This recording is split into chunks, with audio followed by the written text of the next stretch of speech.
Rishi Sunak asked the Prime Minister for an investigation into his own financial affairs as the row over his family taxes continues.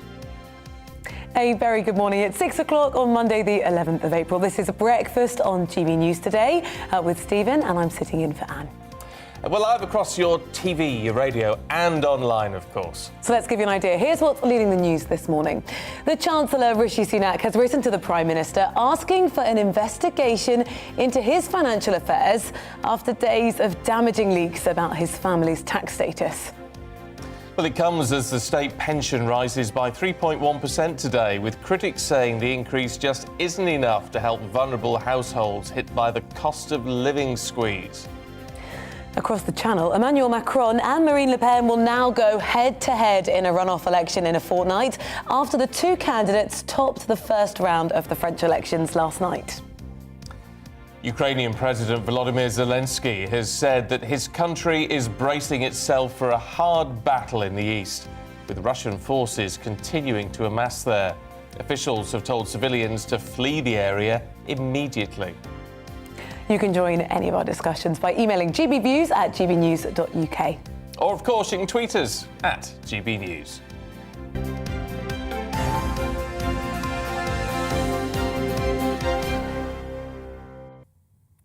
So a very good morning. Our top story today, the Chancellor, Rishi Sunak, has written to the Prime Minister requesting an investigation into his own financial affairs. Now, the request comes in the wake of controversy surrounding his wife's non-dom status, which could have saved her over the years up to £20 million in taxes, at a time, of course, when families are struggling with the ongoing cost of living crisis. So you'll remember on Friday, Sunak's wife, Akshay Murthy, made the announcement that she was going to pay UK taxes on her worldwide income. But the fallout from the row has significantly damaged Sunak's chances of becoming Prime Minister, with Tory MPs questioning whether the Chancellor has the political judgment needed for the top job.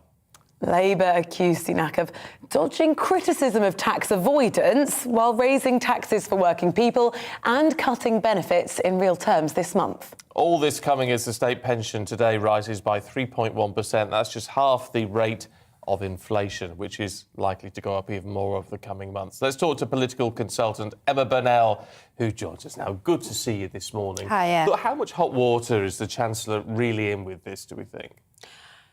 I mean, I don't think if it was this alone, it would just be hot water. What the Chancellor is finding is like the proverbial frog. He's been in a pan of water that's been slowly heating over a long time.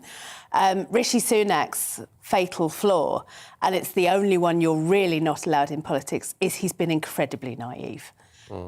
He doesn't understand the business he's in properly, and his inability to really see both his own flaws and have the people around him who could properly help him deal with those have just left him completely exposed, and completely exposed as something the country are just not willing to wear at this time, which is utterly out of touch. 6 weeks ago, we maybe would have, in the midst of Partygate, be having a conversation to say Sunak looks like the next potential Prime Minister. Things have changed quite dramatically.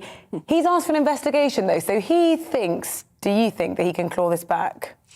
If he thinks an investigation that might technically go, well, yeah, you know, your missus is earning a bunch of money that, you know, probably should have come to the UK Exchequer, which, by the way, you're in charge of, but you told us in advance in a secret meeting, so that's OK, the taxpayer will completely forgive that. I mean, again, it's just naive. I was going to say, because an investigation is presumably going to come out and say there's been no financial wrongdoing. But we sort of knew that anyway. It's not about the legality of it, it's about the optics. It's about the optics. It's about his inability to understand why this might make ordinary people cross. And that, again, is where I think Rishi Sunak is really leaning into the Tories' biggest political problem. It's the same thing that happened when Dominic Cummings broke the COVID rules. It's that one rule for them, one rule for the rest of us optic that Sunak is now finding himself fatally damaged by. What do you think he actually wants? You know, some of the papers talking about quoting close sources to Sunak over the weekend saying he doesn't actually want the top job. He could just leave this now and say, that's it for me. Time to bow out. A single MP anywhere in Parliament, anywhere in history, anywhere in time that hasn't wanted the top job. It's just a nonsense. Yeah, I'm going to say, they all dream of it. Yeah, of course they do. And who wouldn't? No one goes to work one day and thinks, you know what, bet I could do a better job than the boss one day. Yeah, yeah. It is interesting, though, with all of this. Will it damage the party as a whole? I mean, obviously, we're coming up to the May elections, the local elections. It's almost like our midterms, isn't it, as far as that goes? Is this likely to influence some of those results, do we think? This on its own wouldn't have done. No, but tied but in it is tied in with the cost of... Exactly. Exactly that. People are feeling the pinch. Rishi Sunak is not feeling the pinch. And you could not have a more damaging and obvious example of the difference between them and us, and that is going to be in people's minds when they go into the voting booth. Mm. Ultimately, why he's asked for investigation is he clearly doesn't believe he's done anything wrong. So for you, is this about a sort of moral, ethical issue? I mean, there are the official rules, which I would probably change and tighten. There is the look, which is you can't have a civil servant investigating and saying, you know, that actually looks quite bad, Rishi. Yeah, you haven't broken any rules, but you probably have been a bit of an idiot here. I mean, that's not a civil servant's job. Lord Guy's not going to come across and say, well, you know, if I was Alistair Campbell, I'd tell you to do this. If I was Dominic Cummings, I'd tell you to do this. That's not their job. There's nothing in any piece of paper a civil servant can hand Rishi Sunak that will stop it looking really weird that his wife has found 20 million down the back of the sofa, basically, in a way that none of us can imagine it. Like, that's not existence that talks to us. No, it is. Look, what about the Labour Party in all of this? I mean, in one sense, it seems like it's a bit of an open goal, and yet, how do they go about criticising someone for doing something which is absolutely legal? They lean back and let them tear themselves apart. This is quite clearly being briefed out from different bits of the Tory party. Again, I come back to Rishi Sunak's political naivety. He was being quite quiet and not coming to Boris Johnson's full-throated defence during Partygate. That's been remembered. And all of a sudden, look who the attention's on. Oh, it's Boris Johnson's biggest rival for the crown. Yeah. Oh, it's interesting, isn't it? Look, Emma, we'll leave it there, but really good to talk to you this morning. Thank you very much indeed. Let's look at some other stories now. The Austrian Chancellor, Karl Nehammer, is going to meet with President Vladimir Putin today in Moscow. It's going to be the first time that an EU leader has actually met face-to-face with Vladimir Putin since the war began. Now, the Chancellor's pressing for a ceasefire in Ukraine and says humanitarian corridors and an investigation into war crimes is required. Now, on Sunday, Russia's military continued to fire rockets into the eastern region of Luhansk and Dnipro, destroying the airport there completely. Well, last night, the US committed to providing more weapons to Ukraine to defend itself against the next Russian offensive suspected in eastern Ukraine. Well, let's find out more. Jamil Jaffer is former Defence and Intelligence Advisor to George W. Bush and joins us now from Virginia. Thank you very much for your time. Explain to us Biden's strategy now. Well, look, I think the strategy remains largely the same as it was, which was to provide the Ukrainians with as much weaponry as possible in order to allow them to defend themselves and to hopefully take the offense and take the advantage against the Russians, who are now at some level retreating from their initial advance on Kyiv, but are now focused on the areas they'd always wanted, which are the Donbas region as well as the port city of Odessa. Look, I've been looking at some of the notes about what you've said over recent days. You seem to be saying that it's time for boots on the ground. That would be a huge step, wouldn't it? It absolutely would. But look, the situation we're seeing on the ground is terrible. Over 10 million people displaced, 6.5 million within Ukraine itself, thousands of civilians dead, continuously being targeted by the Russians, hospitals, schools, and the like being targeted by the Russians. The situation is getting worse by the minute, and Putin has very little incentive to negotiate. While he is focused on the eastern part now, the fact of the matter is that he will try to starve the Ukrainians out, force them into submission, and that is bad for civilians in Ukraine. It's bad for the Western alliance writ large. At some point, we have to say enough is enough and start taking action on the ground. But how does that happen without, in effect, pulling NATO into this in a way that Putin can then use to his advantage? Well, look, there's an argument that Putin may try to conduct a conflict or claim the conflict against NATO, but the reality is that he began this fight, right? He came into Ukraine illegally, and NATO, if it has a role to play, its role is to, one, defend the alliance itself, but it's also to defend the greater part of Europe in order to prevent a war from spilling over. At this point now, we see an ongoing conflict, huge civilian casualties. NATO's gotten involved in much smaller fights before. This is one that is worth fighting. It's also worth sending a message to the Chinese saying that you can't take Taiwan without a fight. They're watching what's happening right now in Ukraine and assuming that the U.S. and the rest of our allies don't have the stomach for a real fight. What other options do the US have to really engineer some kind of action that might have an impact on what's happening? Well, look, if we're not going to go in with either some sort of a air defense zone or boots on the ground, the next best option is what we're doing today, but doubling down for real on it. In addition to providing the weapons we're providing now, authorize our allies to provide weapons like the MiG-29s that the Ukrainians have long been seeking, as well as some of the missile defense and offensive missile capabilities they've been looking for. We still haven't provided those yet. More work to be done there. And frankly, to triple down on the sanctions that we've imposed, which have been strong, yes, thus far, but we haven't gone after some of the major Russian entities, including Gazprom and other entities. Those are worth doing too. If we're not going to go in militarily, those are things that have to be done. Frankly, should have been done well over a month or 2 months ago. Yeah, the MiG-29 issue is an interesting one, isn't it? I mean, obviously, you're not supporting the Biden administration, but what was their thinking behind blocking that move, which President Zelensky, he was desperate for those MiGs.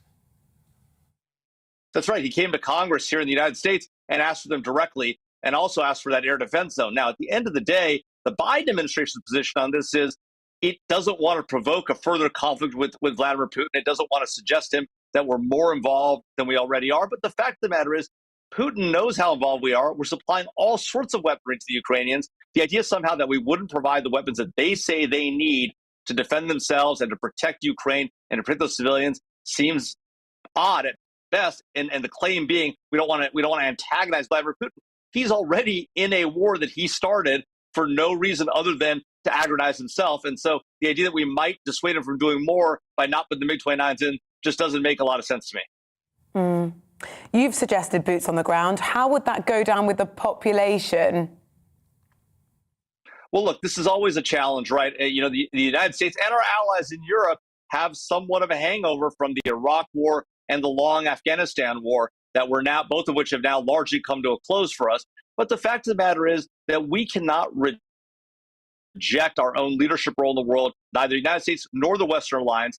And much less can we ignore that reality in the heart of Europe, right there in Ukraine. The idea that we would allow a war like this to fester and go on and allow this many civilians to be killed simply demonstrates that we don't have the ability to defend our own neighborhood, much less protect other allies across the globe. And so that's one of the challenges, I think, that we face there if we don't, in fact, take action and let this war fester for much longer.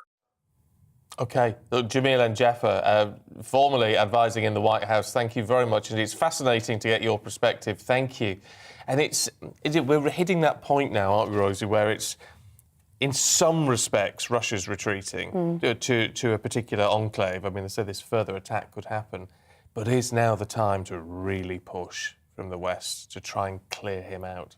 We'll have to see today how that first face-to-face meeting with Putin goes, to see if any conversation can engineer any sort of traction in terms of peace. It's obviously been ferociously difficult, and the death toll is mounting as long as that takes. Yeah, that is true. Look, keep your thoughts coming through on that one. GBViews at gbnews.uk. What do you think the West should do now, especially following that visit from the Prime Minister? Love to hear your thoughts.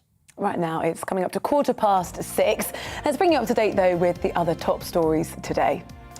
The Chancellor has written to the Prime Minister asking to be referred to the independent advisor on ministers' interests. This after it emerged that Rishi Sunak held a US green card while in office and that his wife had that non-domicile status.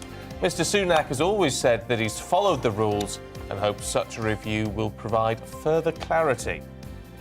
More on this in a second, but Emmanuel Macron is going to face Marine Le Pen in the second round of the French presidential elections at the end of the month. Now, a number of polls are predicting a tight runoff between the two, with Macron winning by between 51 and 54%. So it's tight. All major candidates in the election, bar one, have called for tactical voting, though, now against Le Pen. Her Majesty the Queen has revealed she was left very tired and exhausted during her bout of coronavirus in February. The monarch made a video call to the Royal London Hospital this week, sympathising with a former COVID patient who'd lost his brother and father to the illness.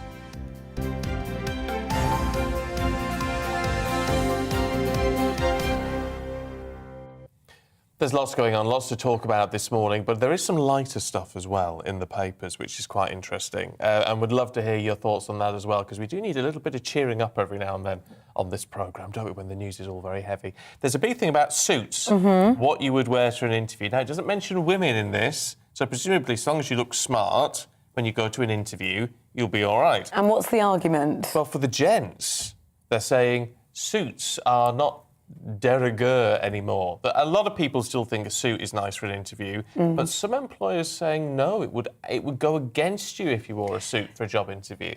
Surely it depends on the job. Well, It's got to. If you're required to wear a suit for work, you should turn up to an interview wearing one. Yeah, I think so. I mean, a lot of offices now, though, do this sort of a bit more dressy down, sort of smart casual sort of look. But I would never go for a job interview not in a suit. I don't know, but is that because I'm of an age? I don't know. I wouldn't say like necessarily. suit. I think it just all depends on context. But maybe we have got sort of a slipping of standards. Maybe. Should that be encouraged? I'll tell you what I'm going to do, because Nabila Ramdani is here to talk about the French elections. But being French, Nabila, yeah, I mean, obviously the French have got a huge amount of style and taste. Indeed, sartorial Oh, style. sartorial style, absolutely. Should a gentleman wear a suit for a job interview?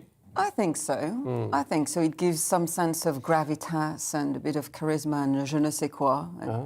Oh, je ne sais quoi. We like that. Well, let us know what you think about this one. GBViews at gbnews.uk. Not that I'm planning on going for a job interview anytime soon, should tell. But if I need to, you never know. What should I wear? What would you wear? Let us know. We'd love to hear your thoughts. Now, let's return to Nabila then. Emmanuel Macron and Marine Le Pen from National Rally are in this runoff now, and they got through to the second stage of the presidential elections. We had a good chat about it yesterday, didn't we?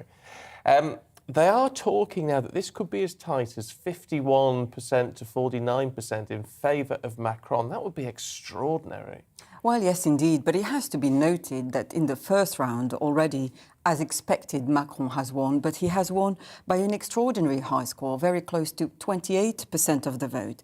And that compares to his nearest rival, Marine Le Pen, to 23.4%, so close to 24%. Now, as the evening progressed and the votes kept being counted, the left-wing firebrand, Jean-Luc Mélenchon, kept closing the gap to the extent that he ended up with 22.2% of the vote.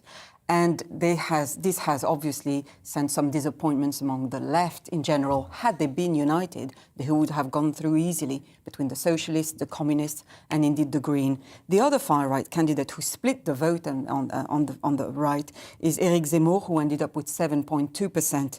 Now, what the other results shows us mainly is that the main two traditional parties, the Conservatives and indeed the Socialists, have absolutely collapsed, with the Socialists ending with 1.7% of the vote, and the traditional Republican Party, the Gaullist Party, with 4.8% of the vote. Now that means that because both are under 5%, they will lose the deposit. As far as the campaign is concerned. Now, you don't have to be too sophisticated a pollster to translate all the results, and Mr. Macron's first-round result into what looks like to be a rather convincing victory for him in the second round. But having said that, he still has many enemies, and in his speech last night, he said that nothing was certain.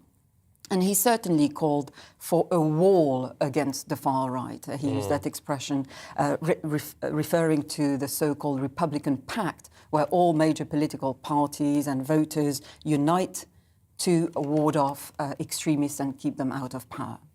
We're going to see the campaign shift, aren't we? Because Macron's actually been quite quiet. He hasn't sort of gone full throttle because he's been, effectively busy and worried about international affairs rather than what's happening at home. Yes, indeed, and that's very much is a criticism that has been levelled at him. He seemed to be far too busy on the phone to Vladimir Putin, trying to sort out the war in Ukraine, rather than focusing on the day-to-day grievances of ordinary French voters. And some have criticised, actually, his policy in relation to the Ukraine, saying that he, was effectively trying to end the war in Russia's favour. A lot of candidates have been associated with Putin in an unpalatable way.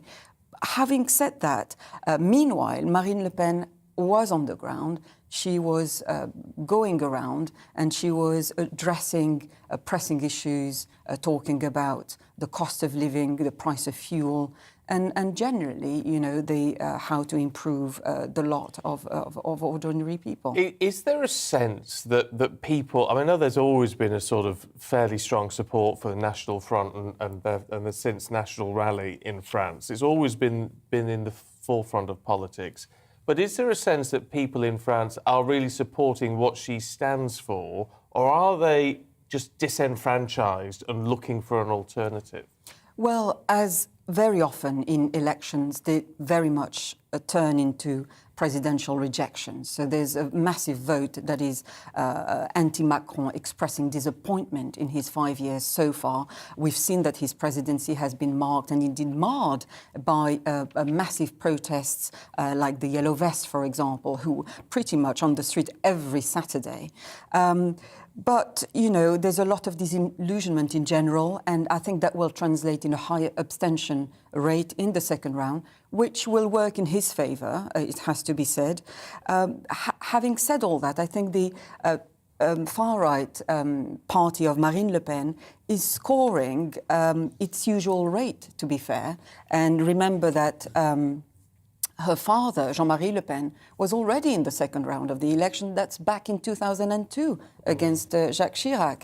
I think, people don't what people don't know much about France and about Marine Le Pen in general is she's not a massive political force in the sense that she has struggled during her political career to even get elected as an MP. She got there barely, just about in 2017, after her fifth attempt and after being rejected a number of times by her northern voters in the north of France. Her party, the National Rally, has only 6 MPs in the National Assembly out of 577 MPs. So this is very much a legacy of mediocrity, and it will be hard to see how could that translate into her eventually getting into the Élysée Palace, frankly. Okay. Well, look, it's still an interesting few days ahead on this one. Nabila Ramdani, as always, great to see you. Thank you very much indeed. Yeah, 2 weeks ago, I lived in France for a couple of years, so I very intimately know the French protest culture and had a lot of weekends scuppered by the Gilets jaunes. So we'll see how that all plays out. It's interesting. It's quite nice when there's politics going on that don't affect us directly. That's true, yes. Be more of an observer with it all. Look, stay with us. We're going to be discussing the state pension increase that kicks in today. Will you notice a difference? Probably not. We'll be discussing that after the weather. Let's take a look at the day's forecast. The UK is looking mostly dry in the east, but a few showers in the west. Let's zoom in on the details a little bit. Start in Plymouth. Scattered showers are going to continue to move southwest through England through this morning. Some on the heavy side, actually. There's going to be plenty of sunshine away from the east, though. Blustery day. What about in the capital? On the breezy side across southeast England and the London area this morning. It's going to remain dry, though, with plenty of hazy sunshine.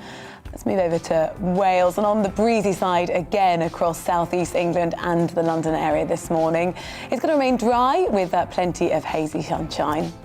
In the Midlands, it's also going to be a nice dry morning with some sunshine too. A little bit breezy and feeling quite mild as well, temperatures reaching around 13 to 15 Celsius by lunchtime. Northern England's going to see increasing amounts of cloud through the morning. There's going to be some bright sunny spells though, and again a little bit breezy with temperatures reaching double figures as we approach midday. Up in Scotland, across Scotland, bands of showers are going to move northwards across the western side of the country. Elsewhere, it should be quite dry again with sunny spells. Temperatures in Edinburgh about 11 degrees. Let's move quickly to Belfast. Gusty winds across Northern Ireland this morning with a mixture of sunny spells and some scattered showers too. That could be on the heavy side. Temperatures widely in double figures. So generally across the UK today, bands of showers will continue to move northwards throughout the rest of the day. Driest in the southeast. That's how the weather's shaping up.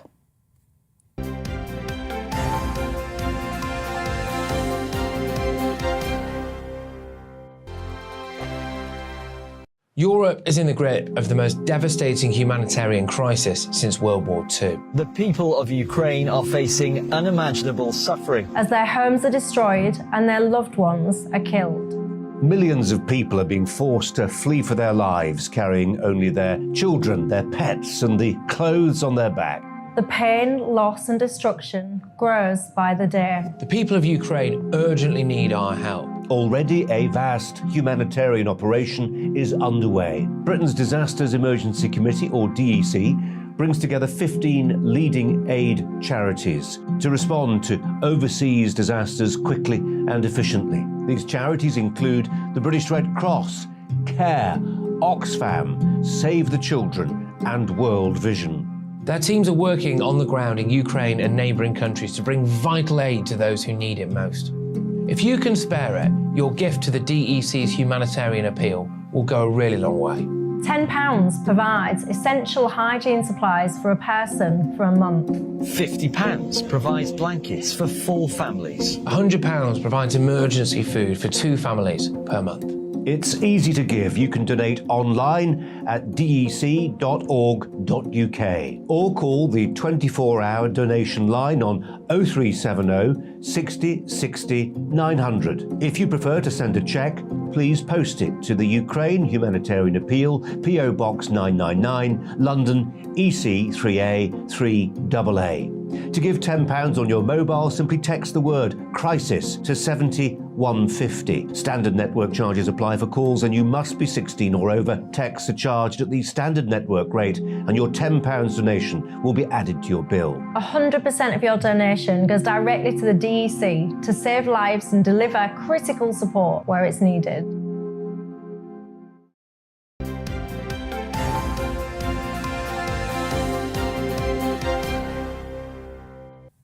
.27, very good morning to you. You're watching and listening to Breakfast with Stephen and Rosie. We're live across the UK on both your TV and your DAB Plus radio too.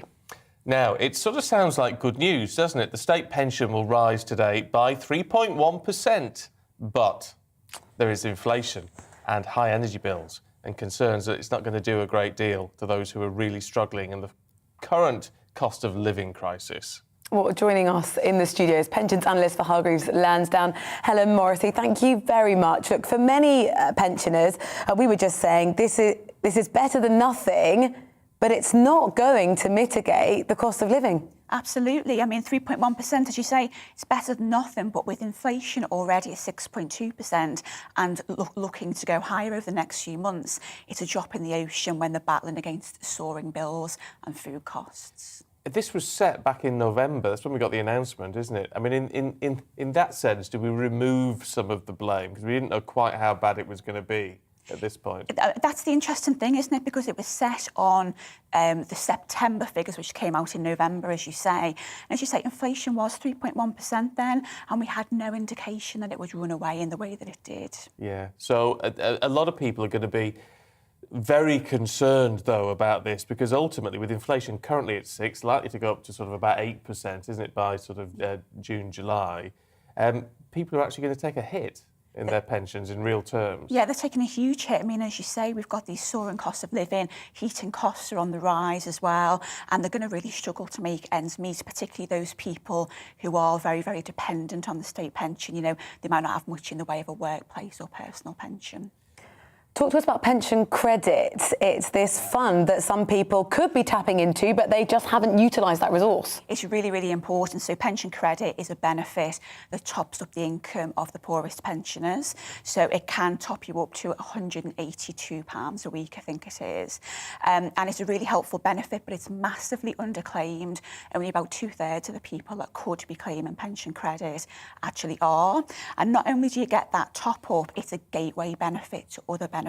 So you can get help with your council tax, your housing costs, NHS bills. So it's really, really important that if you are struggling on a low income, you're over state pension age, see if you can qualify for pension credit. Is one of the problems, and I've heard this about pensioners particularly before, is that they don't want to claim benefit because it's a dignity issue a lot of the time, isn't it? Now, how do we get people to say, to get past that and feel like they're not lowering their standards? Yeah, I think there's a few issues, as you say. There's that dignity issue, but I think also a lot of people think that you can't qualify if you own your own home or if you've got some savings, and neither of those things are true. If you do have small savings, you can still get pension credit.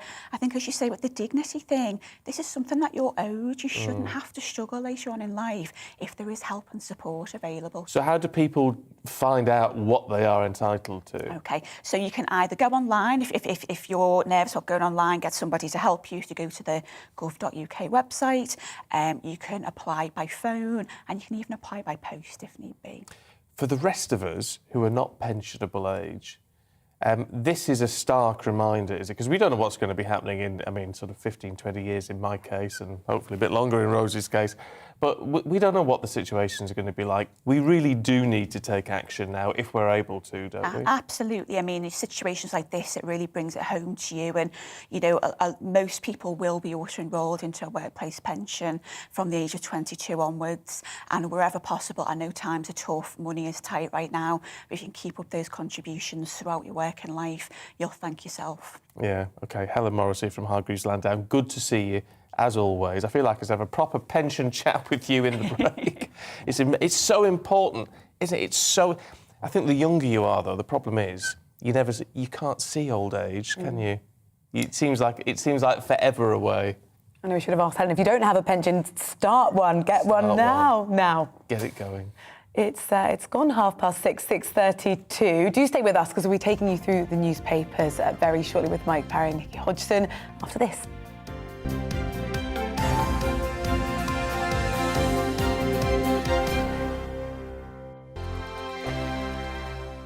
Europe is in the grip of the most devastating humanitarian crisis since World War II. The people of Ukraine are facing unimaginable suffering as their homes are destroyed and their loved ones are killed. Millions of people are being forced to flee for their lives, carrying only their children, their pets, and the clothes on their back.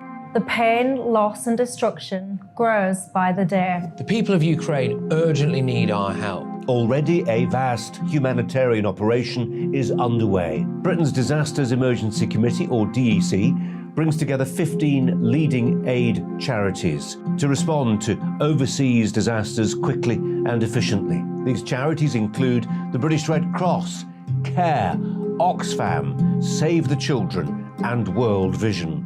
Their teams are working on the ground in Ukraine and neighbouring countries to bring vital aid to those who need it most. If you can spare it, your gift to the DEC's humanitarian appeal will go a really long way. £10 provides essential hygiene supplies for a person for a month. £50 provides blankets for 4 families. £100 provides emergency food for 2 families per month. It's easy to give. You can donate online at dec.org.uk or call the 24-hour donation line on 0370 60 60 900. If you prefer to send a cheque, please post it to the Ukraine Humanitarian Appeal, PO Box 999, London, EC 3A 3AA. To give £10 on your mobile, simply text the word crisis to 70150. Standard network charges apply for calls and you must be 16 or over. Texts are charged at the standard network rate and your £10 donation will be added to your bill. 100% of your donation goes directly to the DEC to save lives and deliver critical support where it's needed.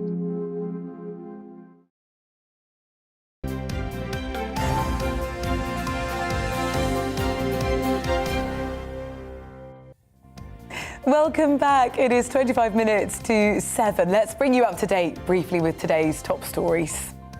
And the Chancellor has written to the Prime Minister asking him to refer him to the independent advisor on ministers' interests. It's after it emerged that Rishi Sunak held a US green card whilst he was in office. He doesn't have that now.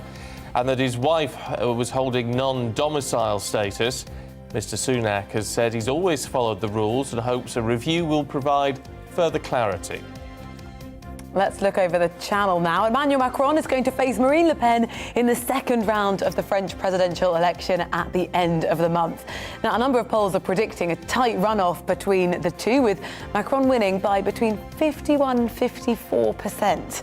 Meanwhile, all major candidates in the election, bar one, have called now for a vote against her. Tactical voting at play.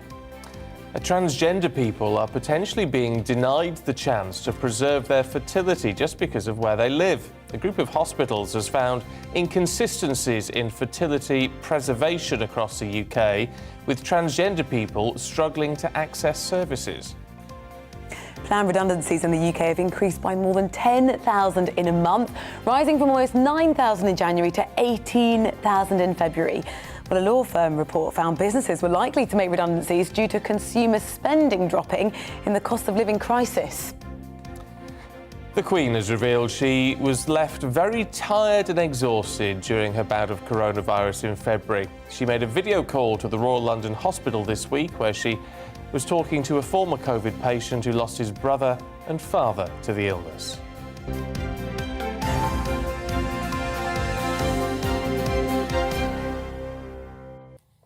I tell you what, she doesn't half look well on that Zoom call, doesn't she, though? She looks amazing. And a poor thing, the intense scrutiny into how she's feeling, all of her arrangements. Yeah, she looks fantastic. She does. She does. What a remarkable lady. Morning to you, Mum, should you be up and watching. You never know. You never know. You never know. Let's go through the papers now with broadcaster Mike Parry and author and broadcaster Nikki Hodgson. Good to see you both this morning. Good morning. Mike, let's start with the Telegraph, should we? Yeah. Looking at Sunak facing an inquiry of his own making. Yeah, unbelievable. I wonder what he's going to say. Why would he ask for an inquiry if he didn't think he'd already squared it off, that it was going to come out showing him as the good guy? The problem with Rishi Sunak, if you looked at all the political commentators over the weekend, is he's not a very good politician. He was 39 when he got a cabinet post, and he simply didn't know how to handle himself. So in my view, the biggest mistake he made was when he tried to pull Boris up after Boris had made the reference in Parliament to Keir Starmer and the issue with Jimmy Savile. The Jimmy Savile inquiry.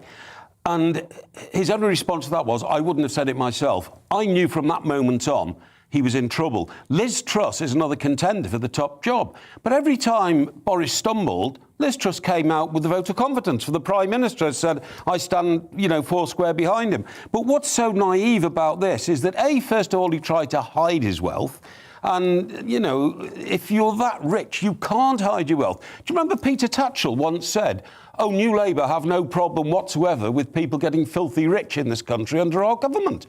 Wealth shouldn't be something that you should be ashamed of. Wealth should be something that you should be able to explain to people is something we can all have if we go down the right route and if we lower taxes and give people the ability to flourish in our society. So he's made two terrible mistakes here. First of all, he's got the hump and said, you shouldn't be investigating my wife's affairs. And then, because it came out, I think we'll launch an inquiry into the leak. Inquiries into leaks never find who leaked it. It's a ridiculous attempt. Is he trying to have a dig at Number 10 with that? Because, of course he is. Of course he is. Speculation is. But it's a ridiculous attempt to smokescreen it all again, this is about shoot the messenger. That's what he's saying. It's not the messenger that we're interested in. It's what you've got up to. And he's been terribly naive in the way he's handled himself to hold a green card, which basically means he could have been called a citizen of the United States of America and therefore pay taxes according to their tax rules, whilst the Chancellor of the Exchequer in the United Kingdom, utter nonsense. But we are in a situation where he could end up losing his job, Nikki, or resigning because of the pressure. Yeah. For doing something which is absolutely legal.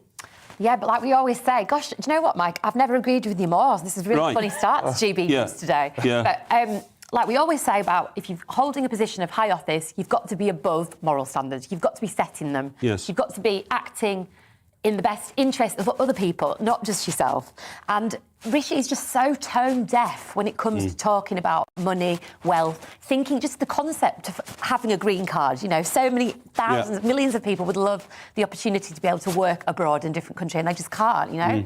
He's just so beyond the reach of people's understanding, and he doesn't help himself with the way that he talks about wealth and the way that he tries to conceal maybe some of the facts of his own. Talking about wealth, front page of The Independent, a stark warning to Rishi Sunak about food banks close to breaking point. I mean, this is just an awful, awful story. I mean, we know that food banks, the use of food banks has been on the rise. So there were 2 million users in 2019. That went up by 600,000 the next year. So we're looking at about 2.5 million people at the minute, and it's still rising. And 550 food banks have actually grouped together and written this open letter to Rishi Sunak saying, look, we're at breaking point.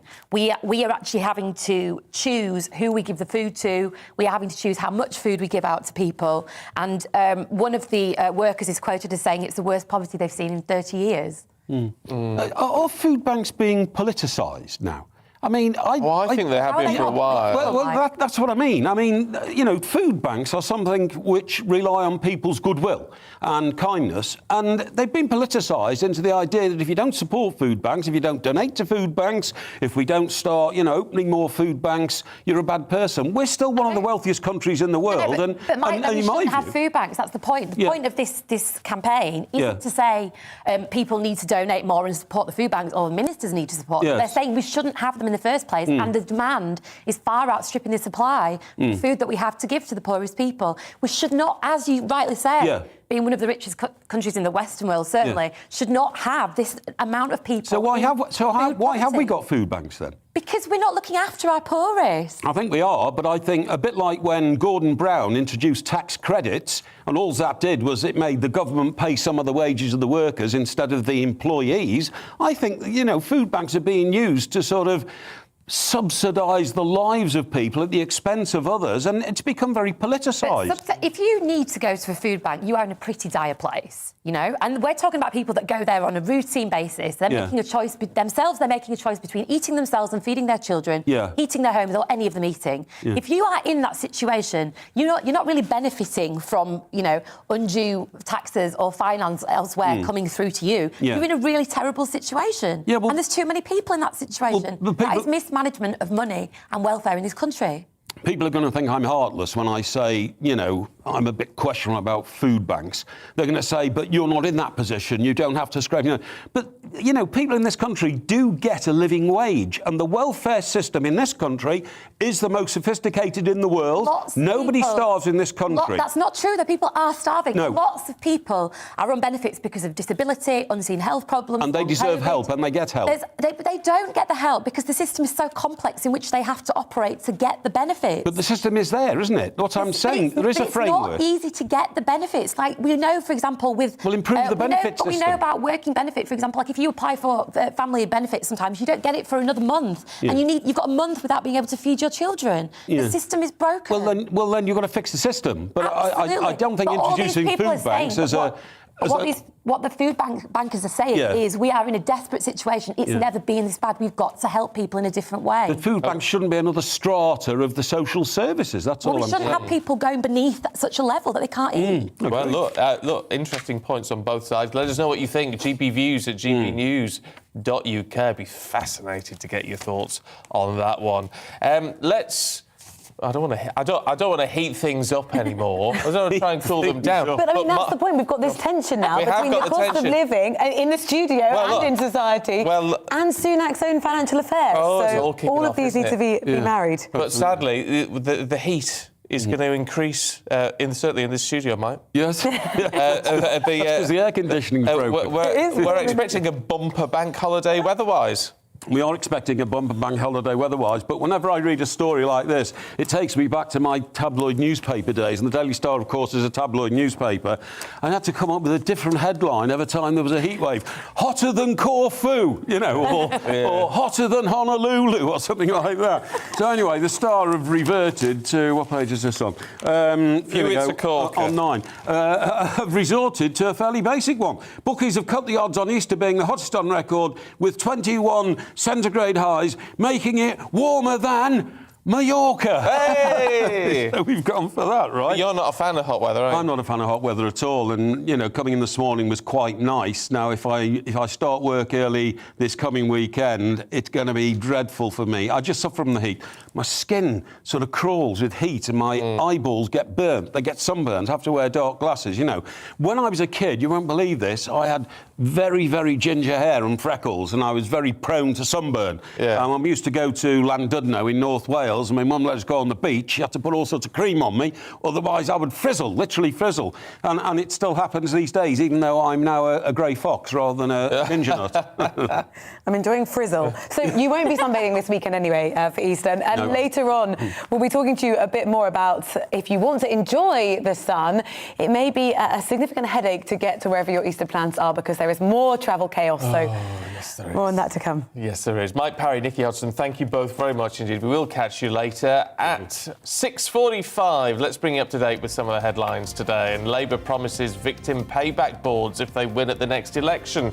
It's in a drive to restore public confidence in sentences for antisocial behaviour. As part of the plans, communities and victims would be placed at the heart of how offenders repay society to ensure how justice is served. We'll be asking the Shadow Justice Secretary, Steve Reed, more about that in the next hour. Now, nearly half of England's teachers plan to quit within the next 5 years. That's according to a new poll published by the National Education Union, which shows 52% of teachers blame an unmanageable workload. A record 21.5 million trips will be made by car this coming Easter weekend. The RAC is warning drivers the getaway between Good Friday and Easter Monday will be the busiest on the UK's roads in about 8 years. Actor Eddie Redmayne won the Best Actor gong for his role in Cabaret at last night's Olivier Awards. He said it was just a dream to win. It was just one of 7 awards won by Cabaret after being nominated in 11 categories.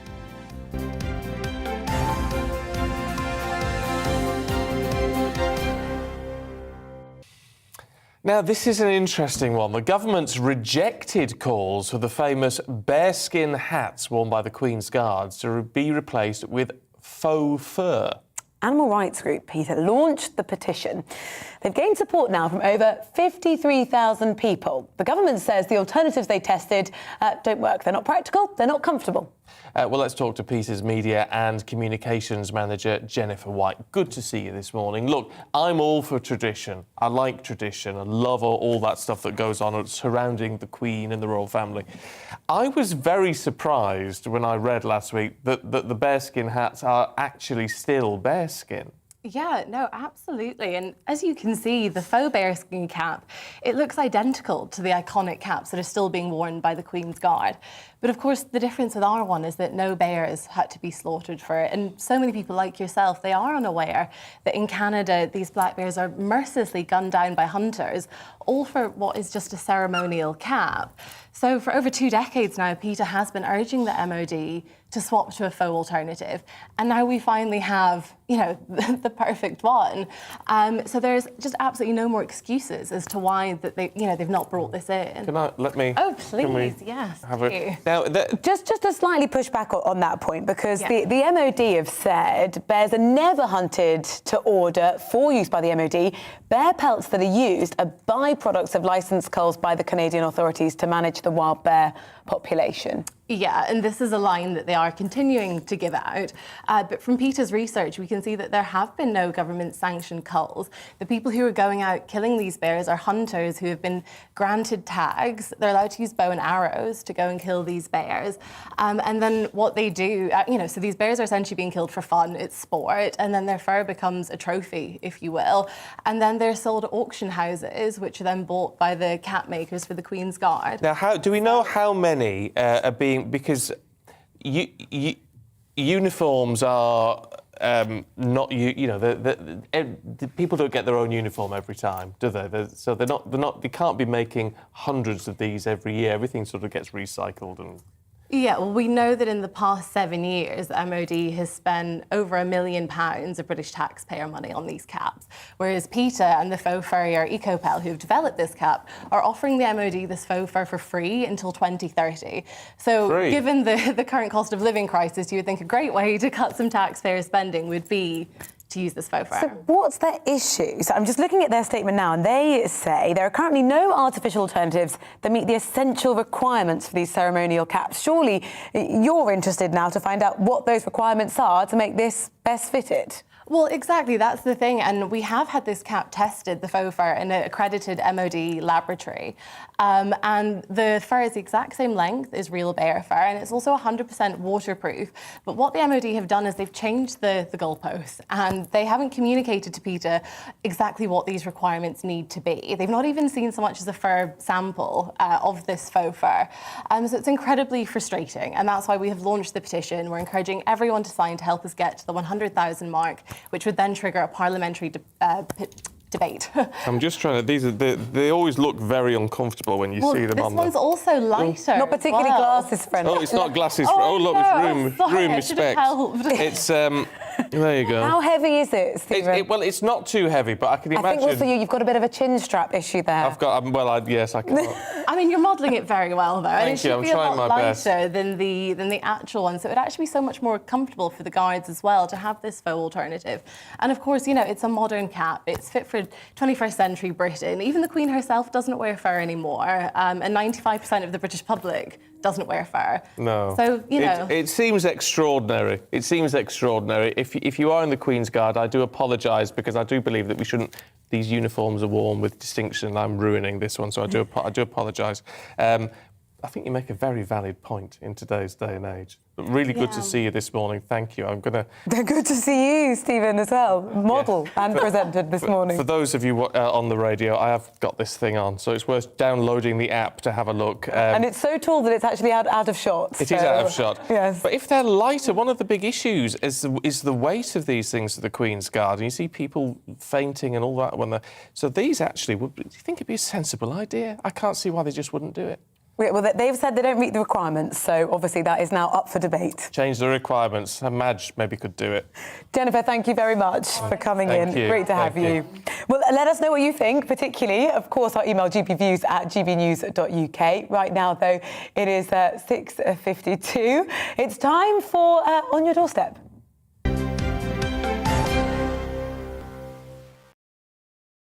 You're going to have to read this because I still haven't got my glasses on, so I can't see anything. That's a bit of a battle. Our Yorkshire and Humber reporter, Anna Riley, we can catch up with her now. She's been out this morning in Ferrybridge for us. A very good morning to you, Anna. Take it away. Good morning, Rosie and Stephen. Yes, we're here in Ferrybridge this morning for On Your Doorstep, speaking to people in the town here about the day's news. Our first stop is Ferrybridge Community Centre, so we're going to knock on the door here and speak to who's in. Good morning, you're live on GB News. Can we come in? Thank you. Can you introduce yourself for our viewers and listeners? My name's Rachel, I'm the manager here at the Community Centre in Ferrybridge. Tell me a little bit about the Community Centre and what it means to the town here. It means a lot to the town. Very busy centre, lots of people in and out every day, lots of classes, kids classes, older classes, exercise classes. It's a very well used centre throughout, and it's not just our town, it stretches to just outer towns as well, connecting towns to us. And something that Ferrybridge is known for is its former industry. There used to be the power stations here, didn't there? The last one that was demolished last month, and it used to power about 2 million homes, didn't it, the power stations here. What has it been like with this industry leaving? How's that left the town? The town's struggling a little bit, I think. We've lost a lot of industry, a lot of things that we've had here, we use, like your sports centre and everything, have all gone. You can tell overall by looking through this. I've been here a lot of years, like from being born, and you can tell that we're, as a town, we are suffering. We have lost a lot, you know, income, infrastructure, a lot of things. And how's that impacted on the rising cost of living? Because I can see here there's a Nottingley Food Bank supplies here for people to drop off. What has it been like with the costs just going up and up and up? It's hard. It's everybody's struggling. The Nottingley Food Bank is much used now, a lot more. It's always been used, but it's a lot more busier. You can see it rising. We collect for Clothing Bank. They've got a lot of referrals coming through. People are having to prioritise bills at home, and obviously money's tight and everything's going up in cost.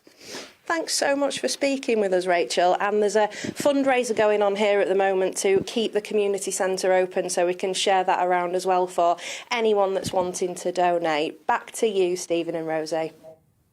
Lovely, thank you. Look, do stay with us. We've got lots more still to come. More on that, plus all the stories that matter to you after the weather. So let's have a look at the forecast and how the UK is looking. Mostly dry in the east, a few showers in the west. Let's look at the details. Scattered showers will continue to move across southwest England through this morning. Some on the heavy side, I'm afraid. There's going to be plenty of sunshine far away from these, though. Let's head over to the capital in London. On the breezy side across southeast England and the London area, it's going to remain dry with plenty of hazy sunshine. Let's move over to Wales, and now there's going to be a band of showery rain pushing northwards on the windy side as well, with temperatures, though, in double figures, about 14 degrees today. What about the Midlands? We're going to see a mainly dry morning with plenty of hazy sunshine. That should be nice, breezy, but it's going to be mild. Temperatures reaching about 13 up to 15 degrees by lunchtime today. In northern England, there's going to be more cloud throughout the morning, some sunny spells though, and again on the breezy side, temperatures double figures as we approach midday, just about 10 degrees. Let's head to Scotland. Bands of showers are going to move northwards across the west of the country. It should be dry elsewhere, though, with some sunny spells. Temperatures in Edinburgh around 11 degrees Celsius today. Let's have a quick look at Belfast. And gusty winds across Northern Ireland this morning with a mixture of sunny spells and scattered showers, which could be on the heavy side. Temperatures widely in double figures. So generally today, bands of showers that will continue to move northwards throughout the rest of the day, driest in the southeast. That is how the weather is shaping up for the rest of the day.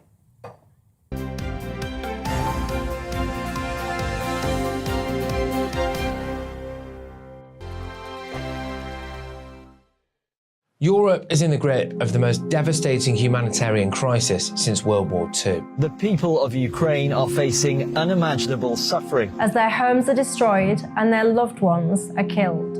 Millions of people are being forced to flee for their lives, carrying only their children, their pets, and the clothes on their back.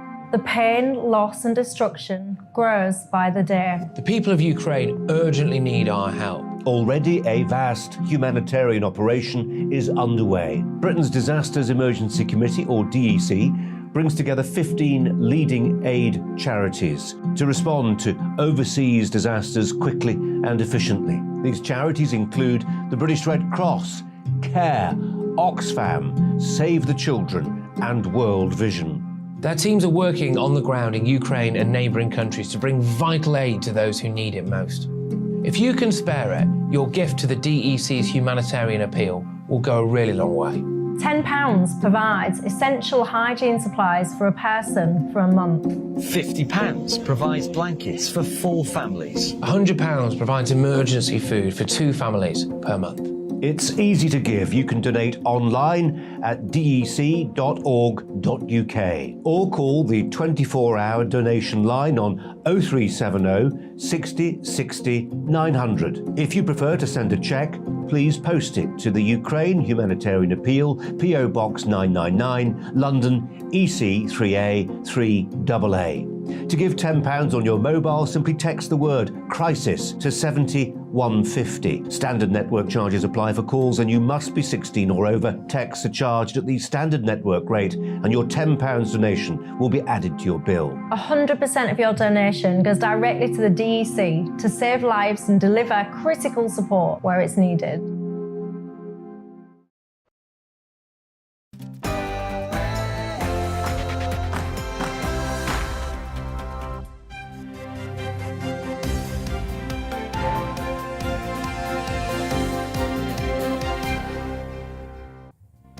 Rishi Sunak asked the Prime Minister for an investigation into his own financial affairs as the row over his family's taxes continue. Good morning to you. It is 7 o'clock on Monday, the 11th of April. This is Breakfast on GB News with Stephen and Rosie. We're live across your TV, your radio and online. So this is what we've got for you today. And the Chancellor, Rishi Sunak, has written to the Prime Minister asking for an investigation into his financial affairs after days of damaging leaks about his family's tax status. Well, that as the state pension rises by 3.1% today. Critics, though, saying the increase isn't enough to help vulnerable households hit by the cost of living squeeze. Now, across the channel, Emmanuel Macron and Marine Le Pen will now go head-to-head in a runoff election in a fortnight after the two candidates topped the first round of the French elections last night. And the Ukrainian President Volodymyr Zelensky has said his country is bracing itself for a hard battle in the east, with Russian forces continuing to amass there. Officials have told civilians to flee the area immediately. Don't forget, we'd love to hear from you about anything we're talking about today. Plenty of views coming through. We will get to some of those this hour. You can tweet us at GB News or email us gbviews@gbnews.uk.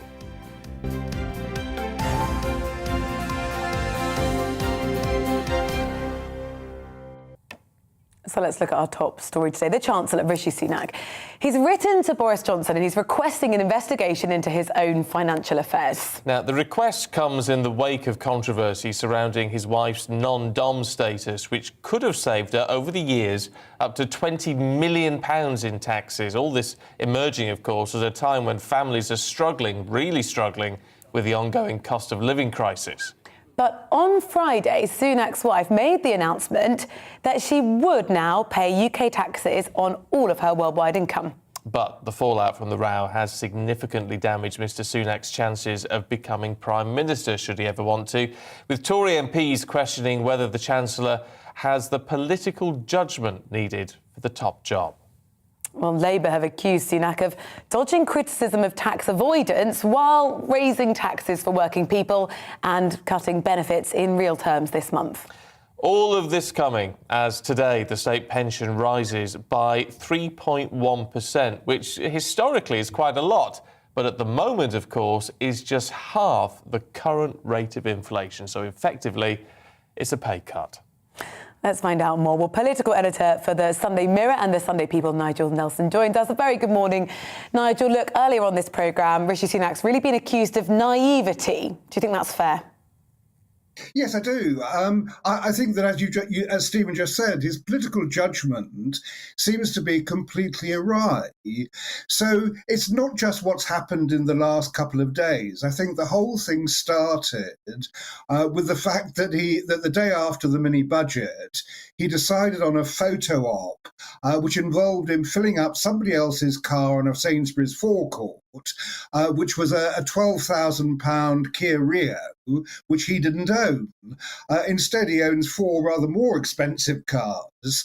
So what that actually showed was here was somebody trying to be pretending something he was not, as a humble man of the people. And of course, everyone knew he was actually incredibly rich. So the next stage was to examine if he was pretending to be what he was not, who is he?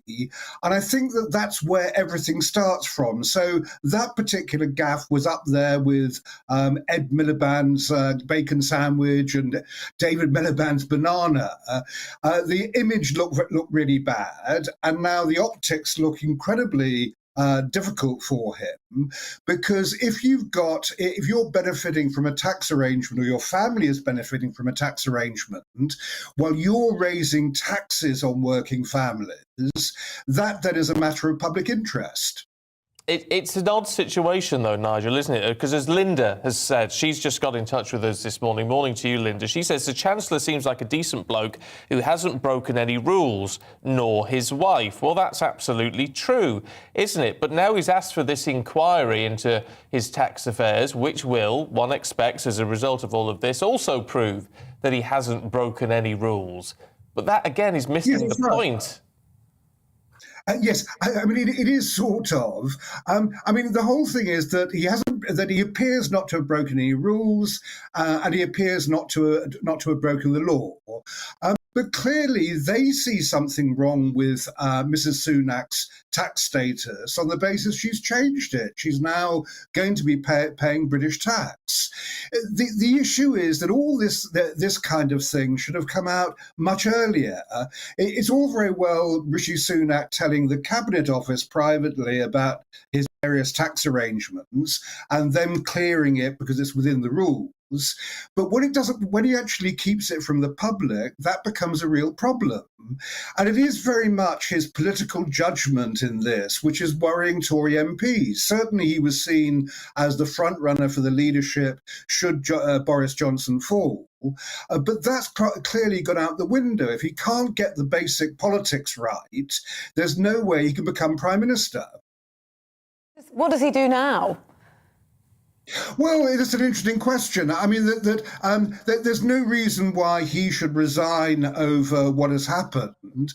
The question very much is, will he want to continue? There are reports that he was considering last week quitting to protect his family. Now, we all know he has a few bobs, so it's not a question of needing the money. The question very much really is, now he realises he will never get the top job, does he want to stay in politics at all? Yeah, well, what does it leave the Labour Party in all of this, Nigel? Because what do they shout about with this? Because it's one thing if he'd broken the rules, they could campaign, but they can't really call for him to go on the basis that he hasn't done anything wrong. No, that's right. I mean, it's obviously very different from Partygate, where rules were broken, which is why Keir Starmer was calling for Boris Johnson's resignation. So this is rather different. I think that where the Labour Party is they've got to actually work out what they think about non-dom status. Under Ed Miliband and Jeremy Corbyn, the plan was, if either of them had become Prime Minister, that the whole non-dom status thing would have been swept away. Keir Starmer hasn't told us whether he'll actually do that. So I think that Labour will this week have to get a policy together pretty quickly. If Rishi Sunak had been a Chancellor who, as promised, cut taxes rather than raised them, do you think the scrutiny right now would be the same, or at least as ferocious? I think the scrutiny probably would be the same, because what we always knew is that the British family were incredibly rich. Now, there's no reason why being rich should disbar you from high political office or from being Chancellor. The issue was over the fact that his family was benefiting from a tax arrangement when he was raising taxes on other people. That's the difficult bit for him. So other odd things that he did during this, he suddenly gave £100,000 in a donation to his old school. Now, of course, he can spend his own money as he wishes. But what that shows to people who are facing this massive cost of living crisis is that here's a Chancellor with £100,000, which he treats as small change he can give away. And again, that is a really bad look. And I think it is that. It is the fact that he's played the politics so incredibly badly that really is done for him as far as his future career is concerned. OK, Nigel, fascinating stuff. Thank you very much indeed for talking to us this morning. It is really important. It's all about public perception here, isn't it? I said, Linda says, well, he's not doing anything wrong, so what's the problem? Rod in Powys, morning, Rod, says, I'm 76. I've been working since I was 15. This month I'm retiring at 76. Wow, you've had a long innings there. I feel that with the cost of living, I will still need a part-time job to help with costs. Rishi Sunak, being wealthy, does not know about the majority of people at the poor end. And that's the increasing perception here, which is going to be problematic for him. Keep your thoughts coming through. Love to hear what you think about all of this. gbviews@gbnews.uk. I know it's 9 minutes past 7. Let's shift our focus. Ukrainian forces are preparing for further Russian offences as explosions rocked cities in the south and the east yesterday. Well, this all happening as the Russian President Vladimir Putin gets ready to meet the Austrian Chancellor. That will be the first time that he meets an EU leader in person. The Chancellor is going to be pushing for a ceasefire. Now, both the Prime Minister and President Biden have promised extra weapons to help Ukraine defend itself from a potential new offensive expected in the east. Defence editor at the Evening Standard. Robert Fox is with us now. Thank you very much. Let's start, if we can, with that meeting between Boris Johnson and Zelensky. What do you think that has actually achieved? Well, I think Boris Johnson really wanted the optics of meeting him, but I don't think there's anything phony about this. I think Boris really believes in this, and I think, by the way, it relates to your earlier item. I detect a bit of tension between Boris and his Chancellor of the Exchequer over funding for Ukraine and funding for defence. Remember, just before the budget, that the FT leaked that Rishi Sunak's people, and it's a very conservative ministry, I mean fiscally conservative, wanted to trim back on defence. Even more. Even more. Boris Johnson is genuinely an admirer of Zelensky.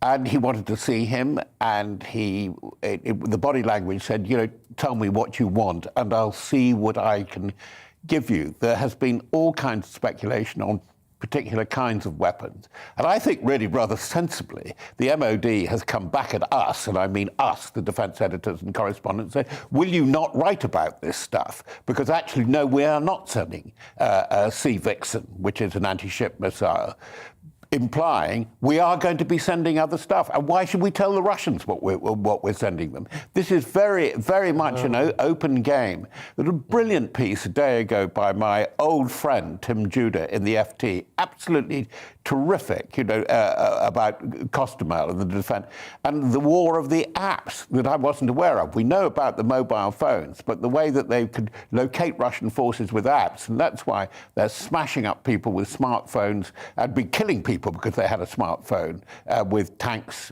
photographs of Russian tanks on them, and so forth. And that's why you see this trail, apparently, of laptops, even Kindles, bust up by Russian forces.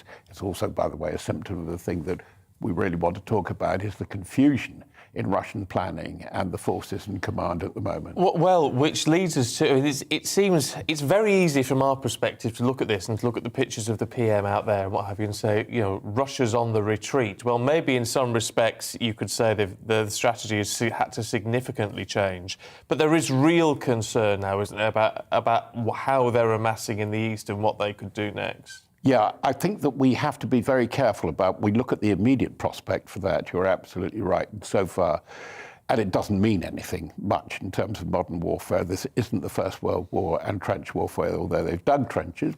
But there are about 30,000 Ukrainian troops in Ukraine's southeast, in the Donbass, and about equivalent of Russian ground forces. Take that away. The problem is, for us, again, the community of defence editors and correspondents, including those on the ground, is there is so much that we don't know, that we really need to know, want to know. I want to know about ammunition resupply, the casualty levels, what the status of the recovery of casualties. It's called battle casualty recovery, and the clearing stations, and what is happening. Is it true or just propaganda that Russian wounded are just being left to die, and so forth?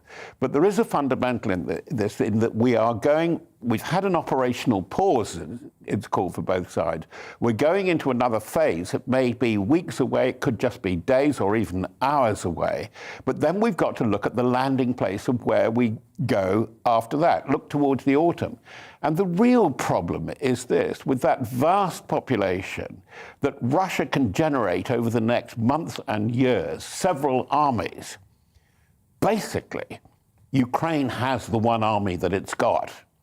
And once it really loses that, it's in trouble. And I think it's that kind of thing that Boris Johnson's military planners, Joe Biden's military planners, and with people who are acutely aware of it, like the Poles, the Finns, and the Baltic people, are thinking about that. And they're doing a lot of planning, I think, with the Ukrainian forces. Just briefly, Robert, I mean, that really puts into... I've never heard it described in that sense, in that way. That really puts into focus what the Prime Minister was saying on that visit when he said, we need to make sure this can never happen again.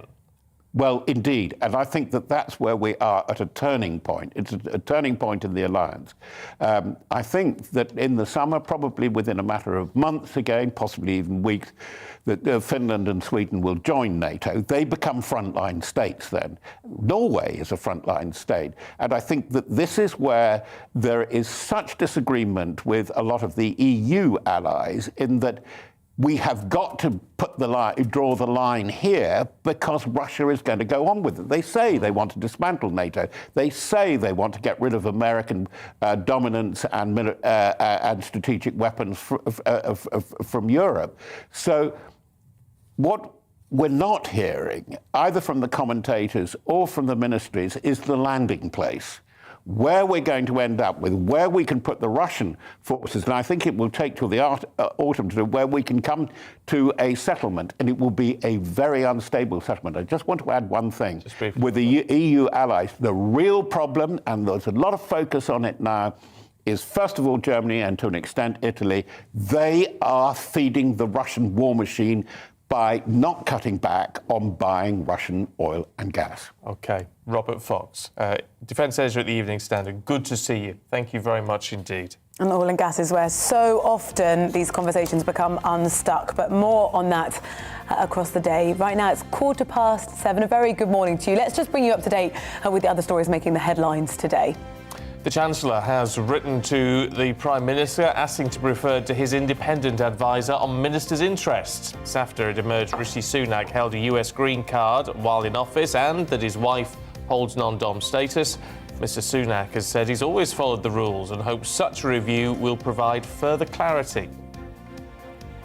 Emmanuel Macron's going to face Marine Le Pen in the second round of the French presidential election at the end of the month. A number of the polls now predicting a tight runoff between the two, with Macron winning by between 51 and 54%. We've got more on this to come in a second. But all the major candidates in the election, bar one now, have called for tactical voting against Le Pen. The Queen has revealed she was left tired and exhausted after her bout of coronavirus in February. She made a video call to the Royal London Hospital this week, sympathising with a former COVID patient who'd also lost his brother and father to the illness. Research suggests that most employers still believe job applicants should wear a suit to an interview. 3 out of 4 of 1,000 employers surveyed by the recruiter Randstad said wearing a suit was acceptable. But 1 in 9 said they would think less of a candidate if they turned up wearing a formal jacket and trousers.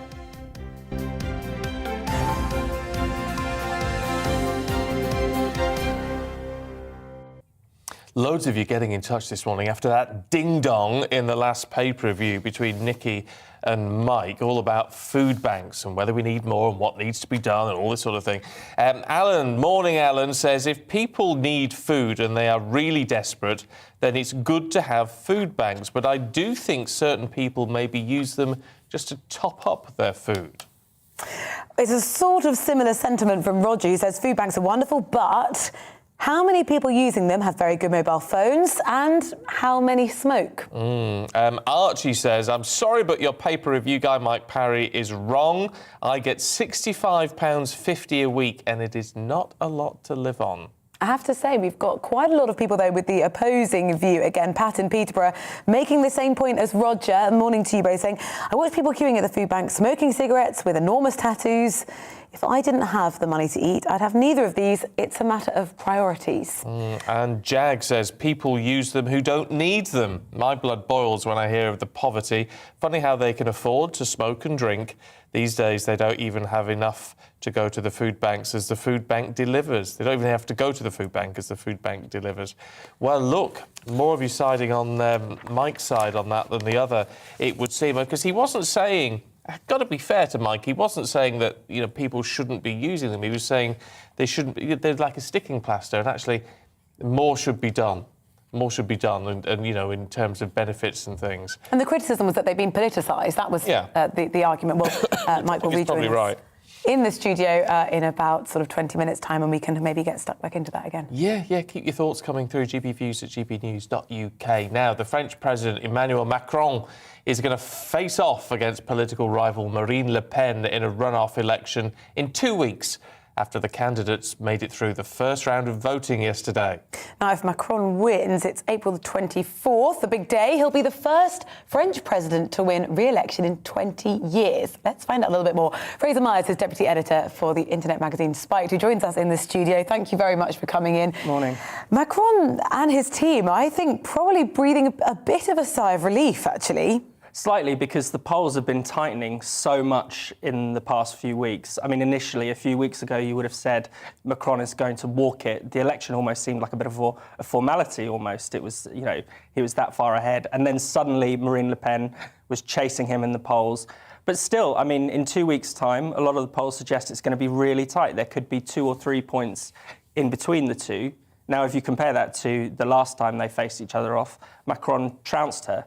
So in the past 5 years, you've got to ask, what has Macron achieved? He was supposed to see off the far right, but actually the far right is much stronger, not only in terms of Marine Le Pen, but there was also this other even further to the right candidate, Éric Zemmour.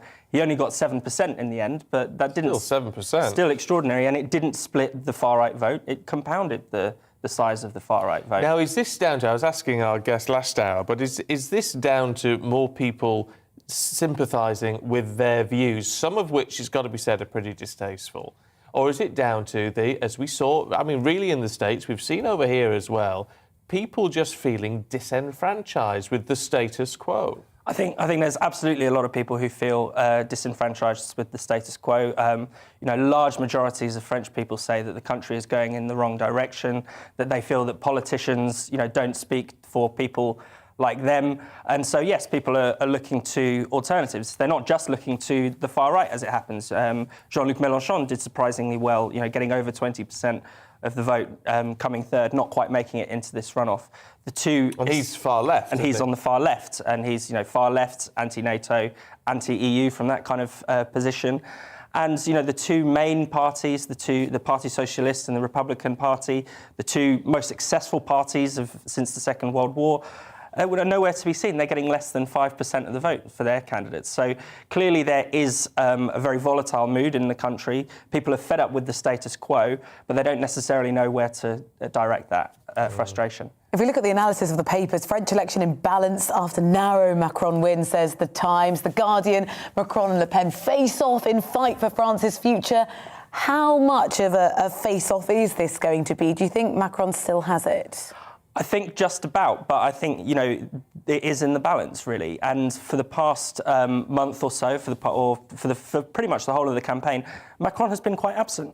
And people have seen that as quite arrogant. It was only a month ago he held his first rally. He tried to essentially use his... well, he was trying to be a statesman, exactly, wasn't he? Trying to be, you know, he was, in fairness, he did have things to do. He was, you know, dealing with the Ukraine crisis. France was also holding the European Union presidency as well. But I think people felt that was quite aloof, that he wasn't really touching on domestic issues. He started finally talking about the cost of living this week, which is a hint that he's, you know, struggling to win over people on that issue or to it's a shift in focus, isn't it, for him, back to domestic issues? Yes. And whereas before it had been focused on foreign issues, on the, you know, trying to say, look, I'm the president and I'm doing a good job. What I'm surprised at is that, as Rosie pointed out at the time, saying it was a narrow Macron win, a lot of people, including Nabila Ramdani and a lot of the commentary, saying, actually, this was a resounding win. 4% under those circumstances seemed like quite a lot. How do you read it? I think I think we have to look at it going into the next round, and there things are much closer than they were 5 years ago. So if you compare it to 5 years ago, he is in a much tighter spot than then, and I think that's what, you know, that's really where the comparison has to be. OK. Look, Fraser Myers from Spiked, really good to see you this morning. Thank you very much indeed. Well, do stay with us. We've got all the top stories from around the world of sport with Paul Coit coming up. That should be fun, but first, here's the weather. So let's have a look at the forecast and how the UK is looking. Mostly dry in the east, a few showers in the west. Let's look at the details. Scattered showers will continue to move across southwest England through this morning. Some on the heavy side, I'm afraid. There's going to be plenty of sunshine far away from these, though. Let's head over to the capital in London. On the breezy side across southeast England and the London area, it's going to remain dry with plenty of hazy sunshine. Move over to Wales, and now there's going to be a band of showery rain pushing northwards on the windy side as well, with temperatures though in double figures, about 14 degrees today. What about the Midlands? We're going to see a mainly dry morning with plenty of hazy sunshine. That should be nice, breezy, but it's going to be mild. Temperatures reaching about 13 up to 15 degrees by lunchtime today. In northern England, there's going to be more cloud throughout the morning, some sunny spells though, and again on the breezy side, temperatures double figures as we approach midday, just about 10 degrees. Let's head to Scotland. Bands of showers are going to move northwards across the west of the country. It should be dry elsewhere though, with some sunny spells. Temperatures in Edinburgh around 11 degrees Celsius today. Let's have a quick look at Belfast. And gusty winds across Northern Ireland this morning with a mixture of sunny spells and scattered showers, which could be on the heavy side. Temperatures widely in double figures. So generally today, bands of showers that will continue to move northwards throughout the rest of the day, driest in the southeast. That is how the weather is shaping up for the rest of the day.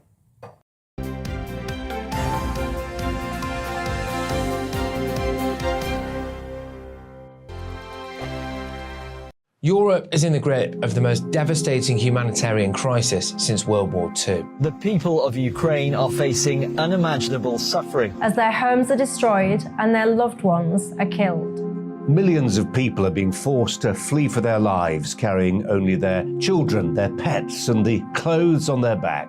The pain, loss and destruction grows by the day. The people of Ukraine urgently need our help. Already a vast humanitarian operation is underway. Britain's Disasters Emergency Committee, or DEC, brings together 15 leading aid charities to respond to overseas disasters quickly and efficiently. These charities include the British Red Cross, CARE, Oxfam, Save the Children, and World Vision. Their teams are working on the ground in Ukraine and neighbouring countries to bring vital aid to those who need it most. If you can spare it, your gift to the DEC's humanitarian appeal will go a really long way. £10 provides essential hygiene supplies for a person for a month. £50 provides blankets for 4 families. £100 provides emergency food for 2 families per month. It's easy to give. You can donate online at dec.org.uk or call the 24-hour donation line on 0370 60 60 900. If you prefer to send a cheque, please post it to the Ukraine Humanitarian Appeal, PO Box 999, London, EC 3A 3AA. To give £10 on your mobile, simply text the word crisis to 70150. Standard network charges apply for calls, and you must be 16 or over. Texts are charged at the standard network rate, and your £10 donation will be added to your bill. 100% of your donation goes directly to the DEC to save lives and deliver critical support where it's needed.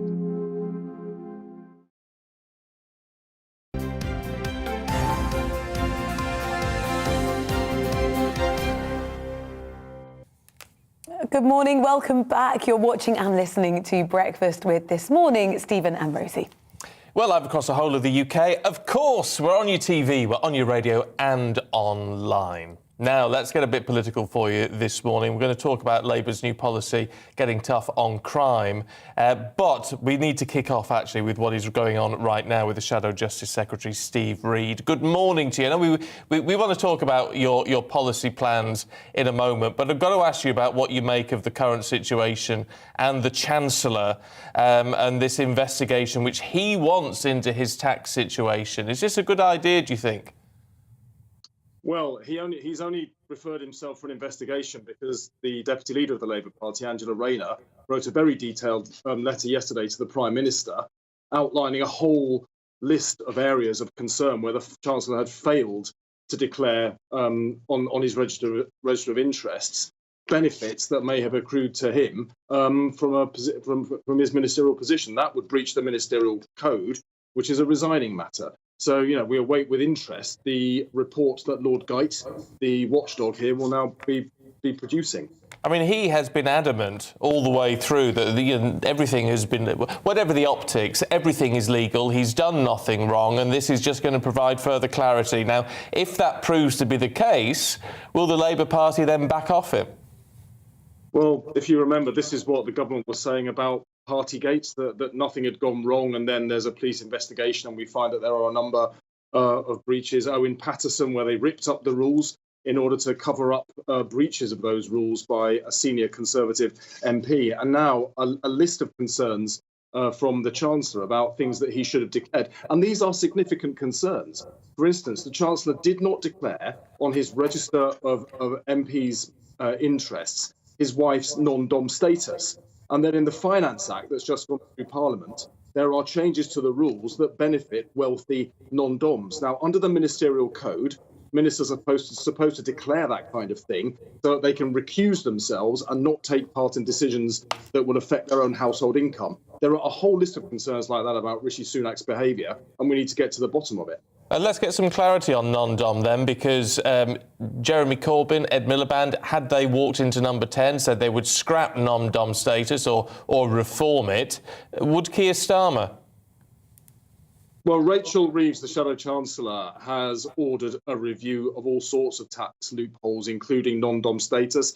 That will report, and then Rachel will announce our position on that. The situation right now is that the Chancellor is failing to declare on his register of interests things that may have benefited his household income. It's not just non-dom, actually. He also didn't declare his wife's £690 million shareholding in Infosys, which is an IT tech company that has had 15, from what we've been able to find out, 15 separate one-to-one meetings with senior ministers, including the Prime Minister, and was awarded multi-million-pound government contracts as a result. Again, potentially benefiting the Chancellor's household income. He should have declared it. He doesn't appear to have.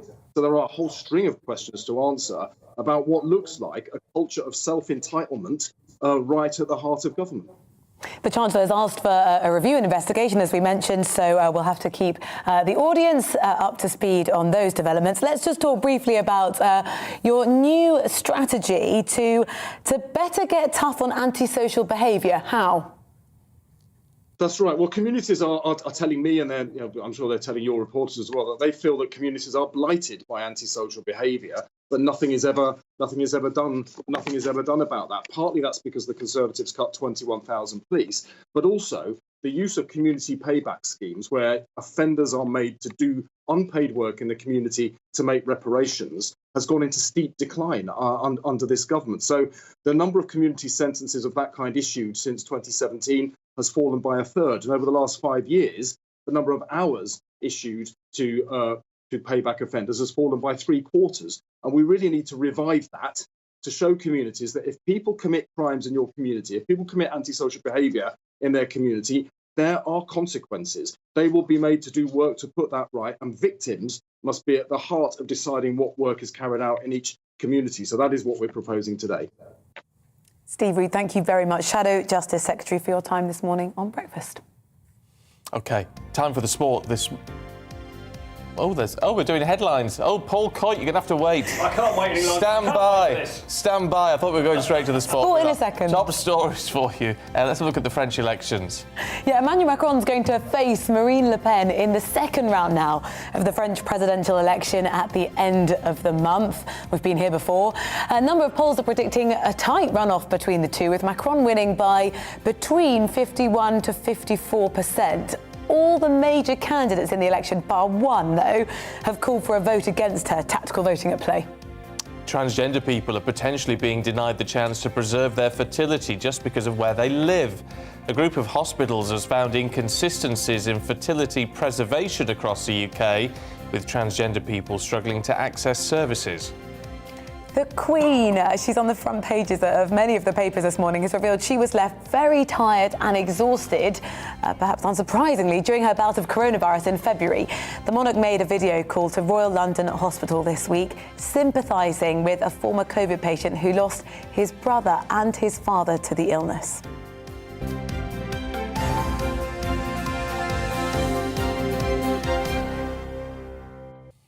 OK, it is time for the sport. Paul Coit, is he? Well, you couldn't get in front of the Queen, Paul. No, that's fair enough. Although I have peaked now. I think you have peaked. I was so ready 3 minutes ago. I know, I'm sorry.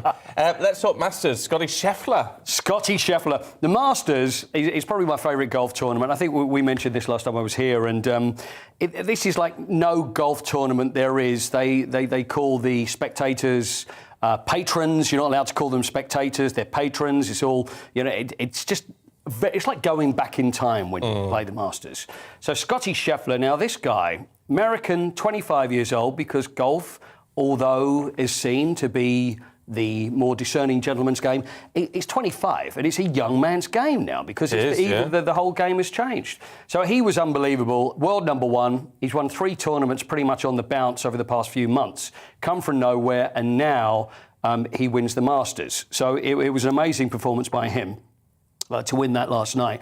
He wins the green jacket. Now, he wins the tournament, but one of the things that most people want is the green jacket. Oh, now, are you familiar with the Masters green jacket? I am. Well, the green jacket, I think you have one, haven't you? Do you not have one at home? No, you don't have one of those. So if you win, you win the green jacket. So you go into the cabin, and then they get interviewed, and then they have a little presentation. There we are. Look, there he is, the Scotty Scheffler.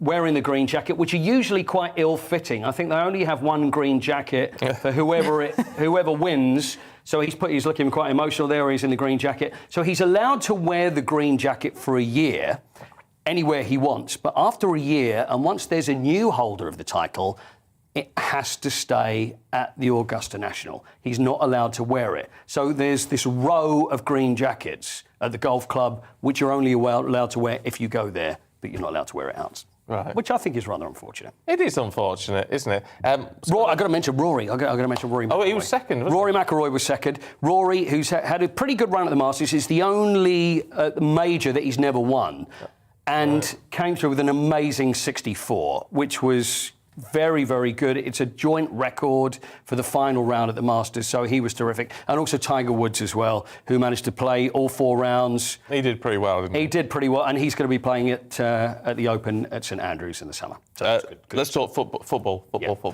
Football, huge game. Manchester United, Manchester City, I should say. Yes, go! I shouldn't. I was going to say that'd be the biggest game. They're talking about the biggest game for donkey's years. Huge, and it was a draw. It was a draw, and it was a really good game. It was a great game. See, a lot of people looking at it thinking, I really want it to a result of this, but it just leaves the title race still going. Wide open. So it is still wide open. There's a long way to go. Well, I say a long way to go, sort of 7 or 8 games yet, but 1 point still separates Manchester City. You have probably slightly easier run than Liverpool, but also then we look at the race for 4th place. Chelsea are in 3rd. Spurs have now turned things around. A great win against Aston Villa. Arsenal, who, being a Spurs fan, is obviously very difficult for me to talk about the fact that they lost again. So it's all very exciting, a lot to play for. And down the bottom, great win for Everton. Norwich won, they beat Burnley, but they look doomed, as do Burnley and probably Watford as well. But a very good weekend. Fabulous. Paul, good to see you. See you tomorrow? Absolutely. Yeah, lovely stuff. Thank you. Don't go anywhere. 7:37 now. Coming up on the programme, we're going to take a look through the day's papers. We'll be back in a second.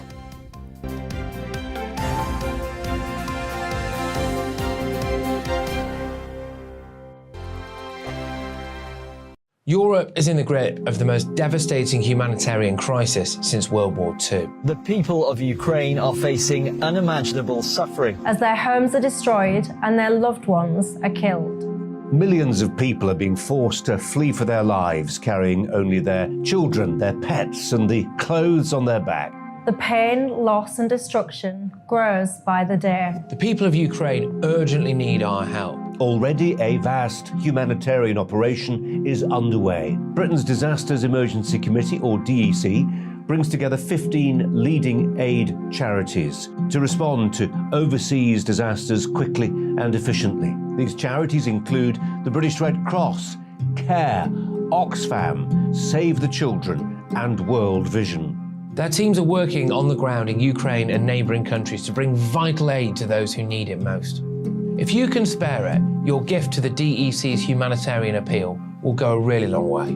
£10 provides essential hygiene supplies for a person for a month. £50 provides blankets for 4 families. £100 provides emergency food for 2 families per month. It's easy to give. You can donate online at dec.org.uk or call the 24-hour donation line on 0370 60 60 900. If you prefer to send a cheque, please post it to the Ukraine Humanitarian Appeal, PO Box 999, London EC3A 3AA.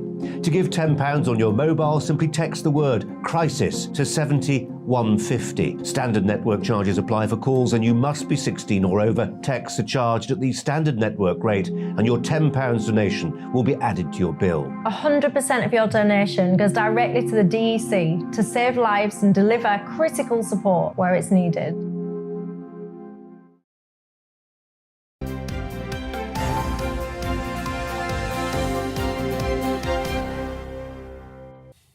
Let's have a rattle through the papers for you at 7:39. Mike Parry and Nikki Hodgson are here. Good to see you both again. Mike, kick off with the Telegraph, should we? Yes. And the Prime Minister talking about the iron spirit of the railway staff who took him to Kiev. Indeed, he's talking about the railway staff played a key role in standing up to Russia's appalling aggression. And the reason he's talking about it is he says, I'm travelling on a fantastic Ukrainian railways train through to Kiev from Poland. We didn't know how he'd got to Ukraine. No. And as usual, because of security reasons, nobody knew he was there until he'd gone. No. That's right. Actually, some Ukrainian diplomat did put out a short note saying, so delighted to see Boris in our country. I'm very glad the Russians didn't pick up on that because a missile might then have headed to Kiev. But look, it's not just that he went there on the train, he got there.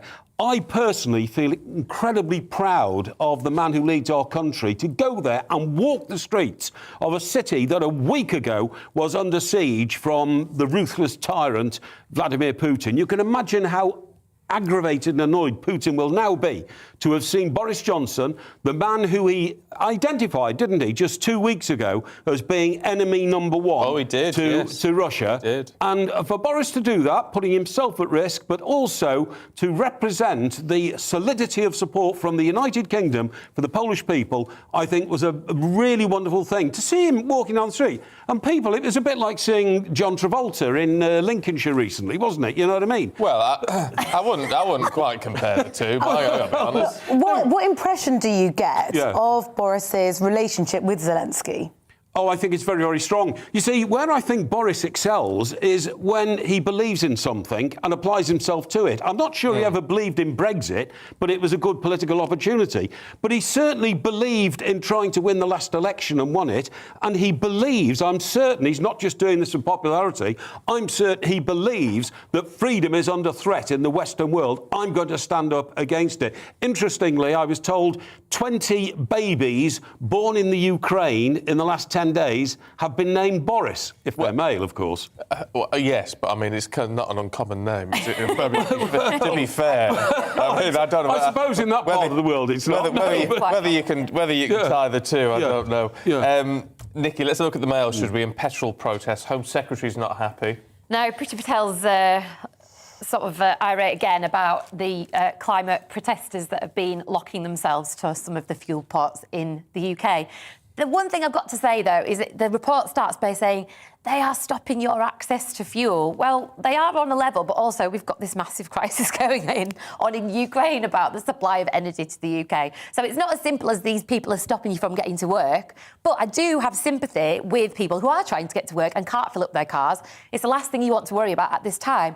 On the other hand, if they don't protest, will there be a planet for anyone to live on in the next 20 years? We haven't actually got fuel shortages at the pumps at the moment. No, we haven't. We haven't got fuel shortages. Unless they're made by these people. These people are starting shortages. But we've got a shot. We haven't got a shortage, but we've got a relinquishing of fuel because of the crisis. I'm just very aware that what we don't want to do is start a panic. Oh, absolutely. Because there is no panic. People going out at 4 o'clock in the morning trying to fill their cars. But the Mail is slightly panicking people this morning, suggesting that these protesters never happened before. But these nutters we should do something about them because they're do what? Well, we should introduce laws to stop them doing what they're doing. They tried to do it in the last Parliament and ran out of time, but they introduced something called the locking law, OK? And that refers to people attaching themselves to the roads or locking themselves to railings and all this kind of stuff. Because it's not fair that a very, very tiny minority of suffragettes. Exactly. Yes. I mean, the suffragettes did that. That's exactly what they the suffragettes were fighting for a very valid cause. Well, yes, as I say, so you can't blanket ban it. No, these people are fighting for a lost cause. They're not fighting for we're now in an energy crisis. I think that one of the headaches is that the protesters are prepared to go to prison. Yeah, well, the problem is that when they go to prison, they stay for about 5 days, walk out again, then go back on the protest. So until they get sentences of 20 months, I don't think it's worth even sending them to prison. I don't think it would work anyway, Mike, because if you're committed to a cause that much, you will do your time in prison to go back. But this cause is only followed by a bunch of middle-class fruitcakes. That's not true it's anymore. Not followed by sensible people. Everybody is at risk from climate change now. Everybody's livelihood is at stake. I'm not a climate change denier. You don't need to be a climate change denier to accept that But this has everybody's no going to be effect. worse off if the climate gets warmer. Nikki, this doesn't help the climate. It just helps these middle-class fruitcakes to salve their conscience, think they're doing something. But it if has we're no talking effect. about it, Mike, we're having a chat about it, then other people are going to think, oh, climate change, should I be concerned about that? Should I be worried about filling up my car? Does it matter about the This has petrol? no effect apart from inconveniencing millions of people. Debatable. I think we probably need one of the protesters on. Have they finished? All right, here we go. Let's move on if we can. Talking about protest to France, because Mike, take us through this. You know, the analysis from a lot of the papers we're reading is it's narrow between Macron and Le Pen. It has narrowed between Macron and Le Pen, but it still looks like Macron's going to win it. Now, what could happen, right, is there's two groups of young people, left and right. Some of them went for Le Pen, and the others went for this guy who is the French Jeremy Corbyn, whose name I've lost for the moment. Yes, yeah. You know the guy I'm talking about, okay? Jean Mélenchon. Yes, thank you very much indeed, Stephen. And what could happen is that the left and right youth could unite and go anti-Macron. Now, that could happen, but it's not expected to happen. Yeah. Nevertheless, I don't think there's a great deal of interest in this country about the French elections, except for the fact that we want them to start becoming more grown-up and sensible about accepting Brexit. And Macron doesn't at the moment. So we would like to see a change of government and have somebody who is an adult to be able to have a relationship with us now we're outside of Europe. Yeah, well, I think that's a fair analysis. I think, because he's not happy. He's not afraid to show it. Yeah. Can we have something which, it's not good news in and of itself, about the Queen talking about how exhausted she's been left from COVID. It's in the Mirror, Nikki. But what I do like is we've got this from a video call she made to the Royal London Hospital yesterday, and doesn't she look actually the picture of health? She looks vibrant and full of life at very nearly 96. She does. She looks so spring-like. And also, I think what was so nice about this series of calls that she had was that she was talking about her experience, but as she always does, she was putting other people first in the conversation. She was asking about their struggles with COVID, how it impacted their families. And, you know, she's got a lot of empathy for people. She knows how to empathise. And, like we say, she's 96 next week. So, you know, I don't think, we just wish her the best, don't we? Just hope that she continues on feeling better. Yeah. Oh, we absolutely do. And if you're listening on the radio, if you've not seen those pictures this morning, download the GB News app so you can see we've been playing them throughout our headline sequences. And she just looks radiant, which is always a joy to see. It will be a joy to see you two a little bit later on. Oh, what a segue. Nikki and Mike, thank you very much. We'll catch up with you next hour. Lovely. OK, it is 7:47. Let's bring you up to date with the headlines. Now, a record 21.5 million trips are going to be made by car this coming Easter weekend. You may very well be one of them. The RAC is warning drivers the getaway between Good Friday and Easter Monday will be the busiest on the UK's roads in at least 8 years. Nearly half of England's teachers plan to quit in the next 5 years. That's according to a poll published by the National Education Union today. It shows 52% of teachers blame an unimaginable workload. Planned redundancies in the UK have increased by more than 10,000 in a month. Now, that's rising from almost 9,000 in January to 18,000 in February. A law firm report found businesses were likely to make redundancies due to consumer spending dropping in the cost of living crisis. And the actor Eddie Redmayne won Best Actor in a Musical, we should say, to be clear, in Cabaret at last night's Olivier Awards. He said it was a dream to win, just one of 7 awards won by Cabaret after being nominated in 11 categories.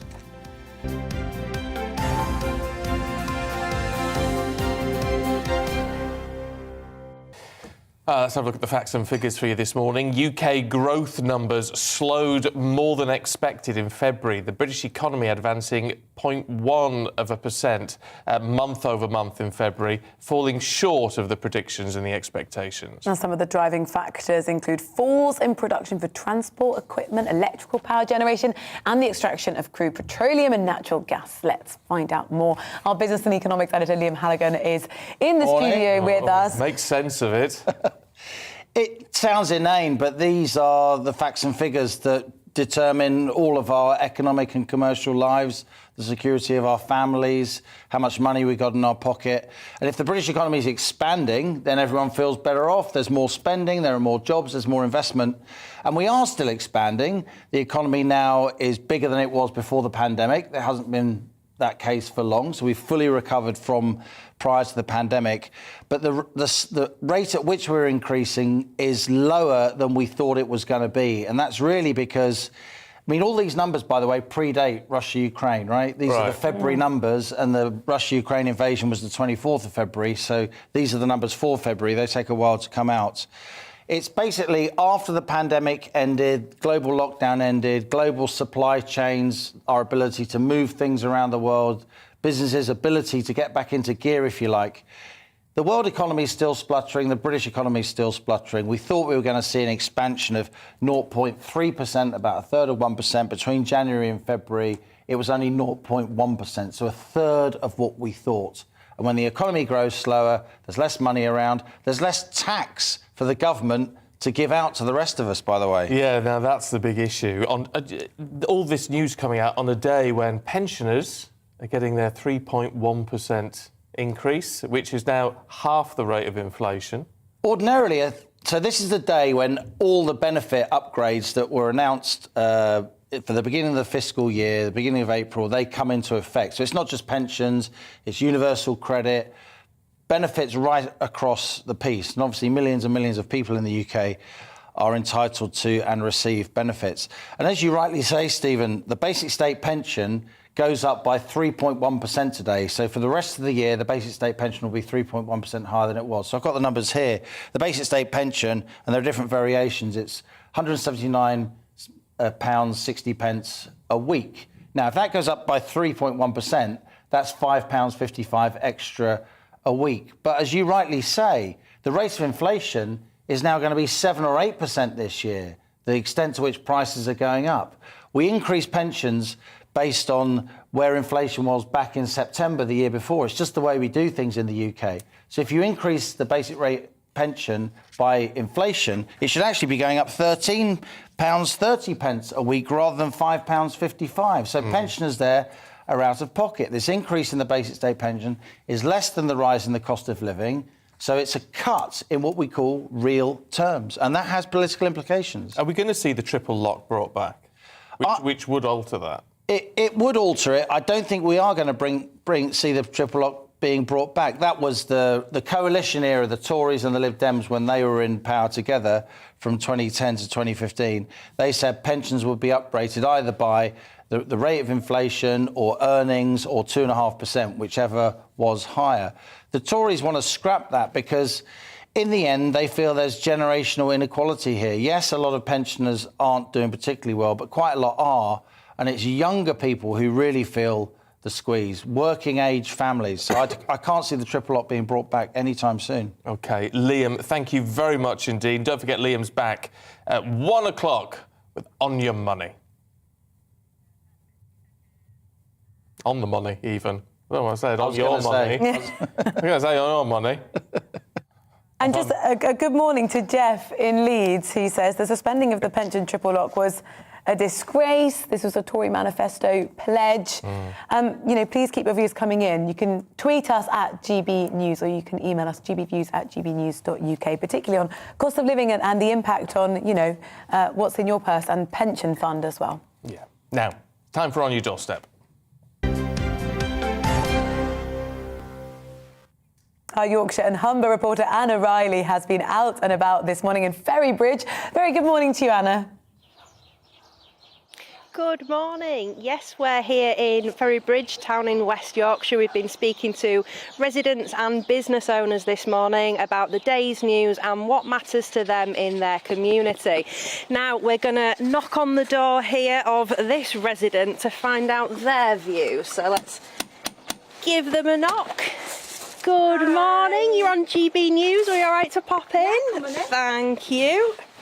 Oh, nice and warm in here, toasty. Can you introduce yourself for our viewers and listeners? I'm Charlie Borner. I am a massage and holistic therapist. I am based at Ferrybridge Community Centre. And what we've been talking about today is the great getaway. We've got Easter coming up and the roads are expected to be busier than ever. Will you be getting away? Yes and no, not in car. We actually sold our car last year. We didn't use it in lockdown, so everywhere we'll be travelling this weekend will be on foot. So I bet you'll be saving a little bit of money, especially with the fuel prices going up then. What's it been like without a car? Looking back in hindsight, I am glad we've done it. It hasn't made that much of a difference, sort of day-to-day living. We have lots of local amenities. We just get everything sort of delivered like we did in lockdown. Everything gets delivered. We've got local bakeries. I get all my bread from Adams. It's a good community. We have got everything. So it hasn't made a difference that way. And going out, we just rely on public transport. And what's it been like with the rising costs of living? You're a massage therapist, so Yes. some people might be dropping your services potentially if they're looking to cut back. What's that been like? I have tried to keep everything, my prices as low as I can. It is hard finding that balance between making a living and supporting my family financially, as well as offering something which is seen as a luxury to some people. I see it more as it helps people's mental health. It's the self-care side of it. So my prices are low because I want to give back to the community, and the community centre has given me so much by keeping my overheads down. It is a place where I have clients from every sort of walk of life. Thank you so much, Charlie, and your lovely cat as well, who's snoozing here. We've not disturbed his sleep. Back to you, Stephen and Rosie. Oh, Anna, thank you. Thank you. And nice to see the cat as well. That's lovely. Look, do stay with us here on Breakfast. We've got lots more coming up for you in just a moment. So let's have a look at the forecast and how the UK is looking. Mostly dry in the east, a few showers in the west. Let's look at the details. Scattered showers will continue to move across southwest England through this morning. Some on the heavy side, I'm afraid. There's going to be plenty of sunshine far away from these, though. Let's head over to the capital in London. On the breezy side across southeast England and the London area, it's going to remain dry with plenty of hazy sunshine. Let's move over to Wales, and now there's going to be a band of showery rain pushing northwards on the windy side as well, with temperatures, though, in double figures, about 14 degrees today. What about the Midlands? We're going to see a mainly dry morning with plenty of hazy sunshine. That should be nice, breezy, but it's going to be mild. Temperatures reaching about 30 and up to 15 degrees by lunchtime today. In northern England, there's going to be more cloud throughout the morning, some sunny spells though, and again on the breezy side, temperatures double figures as we approach midday, just about 10 degrees. Let's head to Scotland. Bands of showers are going to move northwards across the west of the country. It should be dry elsewhere, though, with some sunny spells. Temperatures in Edinburgh around 11 degrees Celsius today. Let's have a quick look at Belfast. And gusty winds across Northern Ireland this morning with a mixture of sunny spells and scattered showers, which could be on the heavy side. Temperatures widely in double figures. So generally today, bands of showers that will continue to move northwards throughout the rest of the day, driest in the southeast. That is how the weather is shaping up for the rest of the day.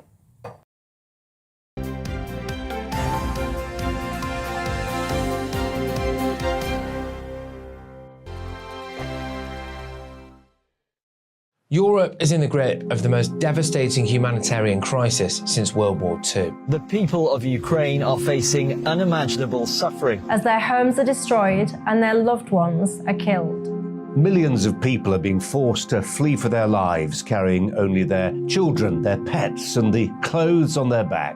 The pain, loss and destruction grows by the day. The people of Ukraine urgently need our help. Already a vast humanitarian operation is underway. Britain's Disasters Emergency Committee, or DEC, brings together 15 leading aid charities to respond to overseas disasters quickly and efficiently. These charities include the British Red Cross, CARE, Oxfam, Save the Children, and World Vision. Their teams are working on the ground in Ukraine and neighbouring countries to bring vital aid to those who need it most. If you can spare it, your gift to the DEC's humanitarian appeal will go a really long way. £10 provides essential hygiene supplies for a person for a month. £50 provides blankets for 4 families. £100 provides emergency food for 2 families per month. It's easy to give. You can donate online at dec.org.uk or call the 24-hour donation line on 0370 60 60 900. If you prefer to send a cheque, please post it to the Ukraine Humanitarian Appeal, PO Box 999, London, EC 3A 3AA. To give £10 on your mobile, simply text the word crisis to 70150. Standard network charges apply for calls and you must be 16 or over. Texts are charged at the standard network rate and your £10 donation will be added to your bill. 100% of your donation goes directly to the DEC to save lives and deliver critical support where it's needed.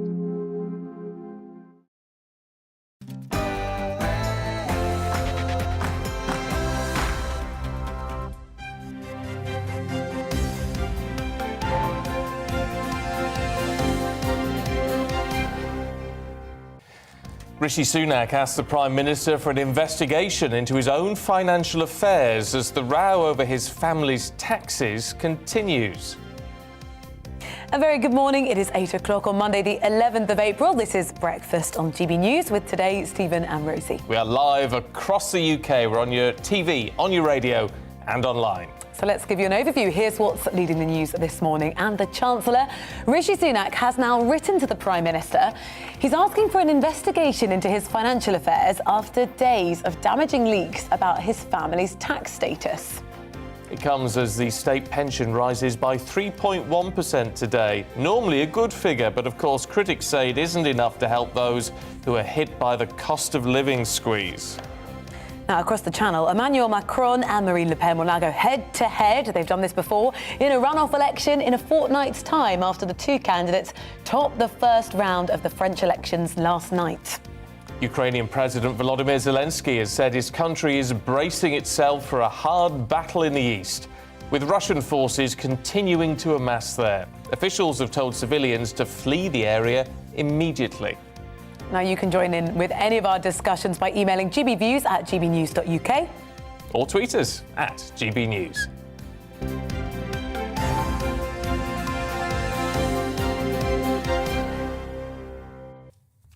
So our top story today, the Chancellor Rishi Sunak has now written to the Prime Minister and he's requesting an investigation into his own financial affairs. Now, it comes in the wake of controversy surrounding his wife's non-dom status, which could have saved her over the years about £20 million in UK taxes at a time when families, of course, are struggling with the ongoing cost of living crisis. It's been a significant shift over the weekend, though, because on Friday, Sunak's wife made the announcement that she would now pay UK taxes voluntarily on all of her worldwide income. Now, the fallout has significantly damaged Mr Sunak's chances of ever becoming Prime Minister, if he should want to. Tory MPs questioning whether he has the political judgment needed for the top job. Now, Labour have accused him of dodging criticism of tax avoidance while raising taxes for working people and cutting benefits in real terms this month. Well, here's Shadow Justice Secretary Steve Reed speaking to us early this morning. The Chancellor did not declare on his register of MPs' interests his wife's non-dom status.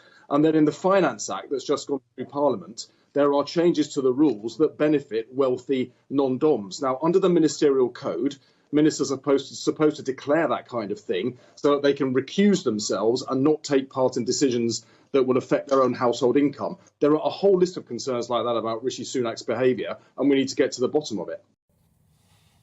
Well, all this comes as benefits rise today, and particularly, of course, focusing on the state pension. It's going up by 3.1%. from today, which in ordinary terms, in ordinary years, would be significant. I mean, it's a fairly big jump. However, because particularly of inflation, never mind the sort of cost of living crisis per se to one side, inflation is currently 6%, likely to go up to about 8%, so pensioners in that sense will actually take a cut in real terms, which is problematic, as we all know. And even more problematic if you're the Chancellor and you're in charge of steering the finances of the country, you know, the second most political job with clout in the country. Yes. And unfortunately, he's come rather unstuck with the revelations, the leaks about his and his family's tax affairs. Lots of you getting in touch this morning. Pixie has really got some sort of damning words for Rishi Sunak. Rishi has no charisma and no basic common sense. Maybe he's out of touch. Whoever thought he should be our next PM was misguided. Definitely not. And then a slightly unusual comment. He never looks confident in any photo shoot. Oh. Is that important? I don't know. Embodying confidence? Photo shoots are horrible, aren't they? Horrible things. To try and fake it till you make it. Navina, though, said, morning to you, Navina, his wife has done nothing illegal, absolutely right, and should not have been placed in that position. He hasn't done anything illegal either. No, not illegal. I mean, Steve Reid and the Labour Party questioning whether he should have declared some stuff in the Register of Members' Interests. I mean, that's for them to work out in that investigation. But she said we should have one rule for all, and either refuse her offer to pay tax on her foreign income, as it has already been taxed in that country, or keep the same rule for all non-DOMs.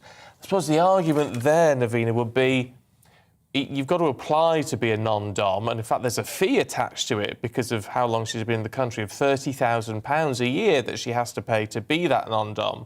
So you say, well, should she have applied for that? And it's that moral question as to should she have applied for that? Perhaps she should have said, I'm the wife of the Chancellor of the Exchequer of the UK, therefore I should not apply for that non-dom status. Yeah, moral questions which have had significant political implications. Paul, good morning to you. He says, there shouldn't be tax loopholes. How can anyone trust a politician who set the rules to not set them to their own personal benefit? And that will be the suspicion that hangs over Rishi Sunak now. We were talking in the pay-per-view, it's got a lot of you talking when it was on about food banks. It was in the 6 o'clock hour. A big row erupted between our two guests this morning. Bob says he agreed with what Mike Parry was saying, in effect, all food banks are not needed in a welfare state. The state undertakes to keep you alive. People that can't manage a food budget need training to do so. Now, I think that's probably, some would say, Bob, a little bit harsh. But, you know, it's still a fair point. Nonetheless, we do perhaps need more lessons in schools on budgeting and how to budget in that sense. But I think the argument that Nicky Hodgson was saying is, look, well, for those people who are on benefits and are really struggling, they're just not getting enough. Universal credit is not enough. And actually, Anne got in touch on this. Morning, Anne says, my husband and I were kicked off universal credit because one of the last months he had, during one of the last months, he'd benefited from overtime. His 2 jobs amount to 15 hours a week. The combined income is below minimum living wage. What are we to do? There is no appeal possible against universal credit decisions. So within that situation, of course, Bob, you would say, well, what are they meant to do? What are you meant to do in those situations? So I think there are valid points on all sides, but certainly questions to be asked and answered on this one. And we'll be looking at some of those in the next hour here on Breakfast as well, so don't go anywhere. But now, today is World Parkinson's Day.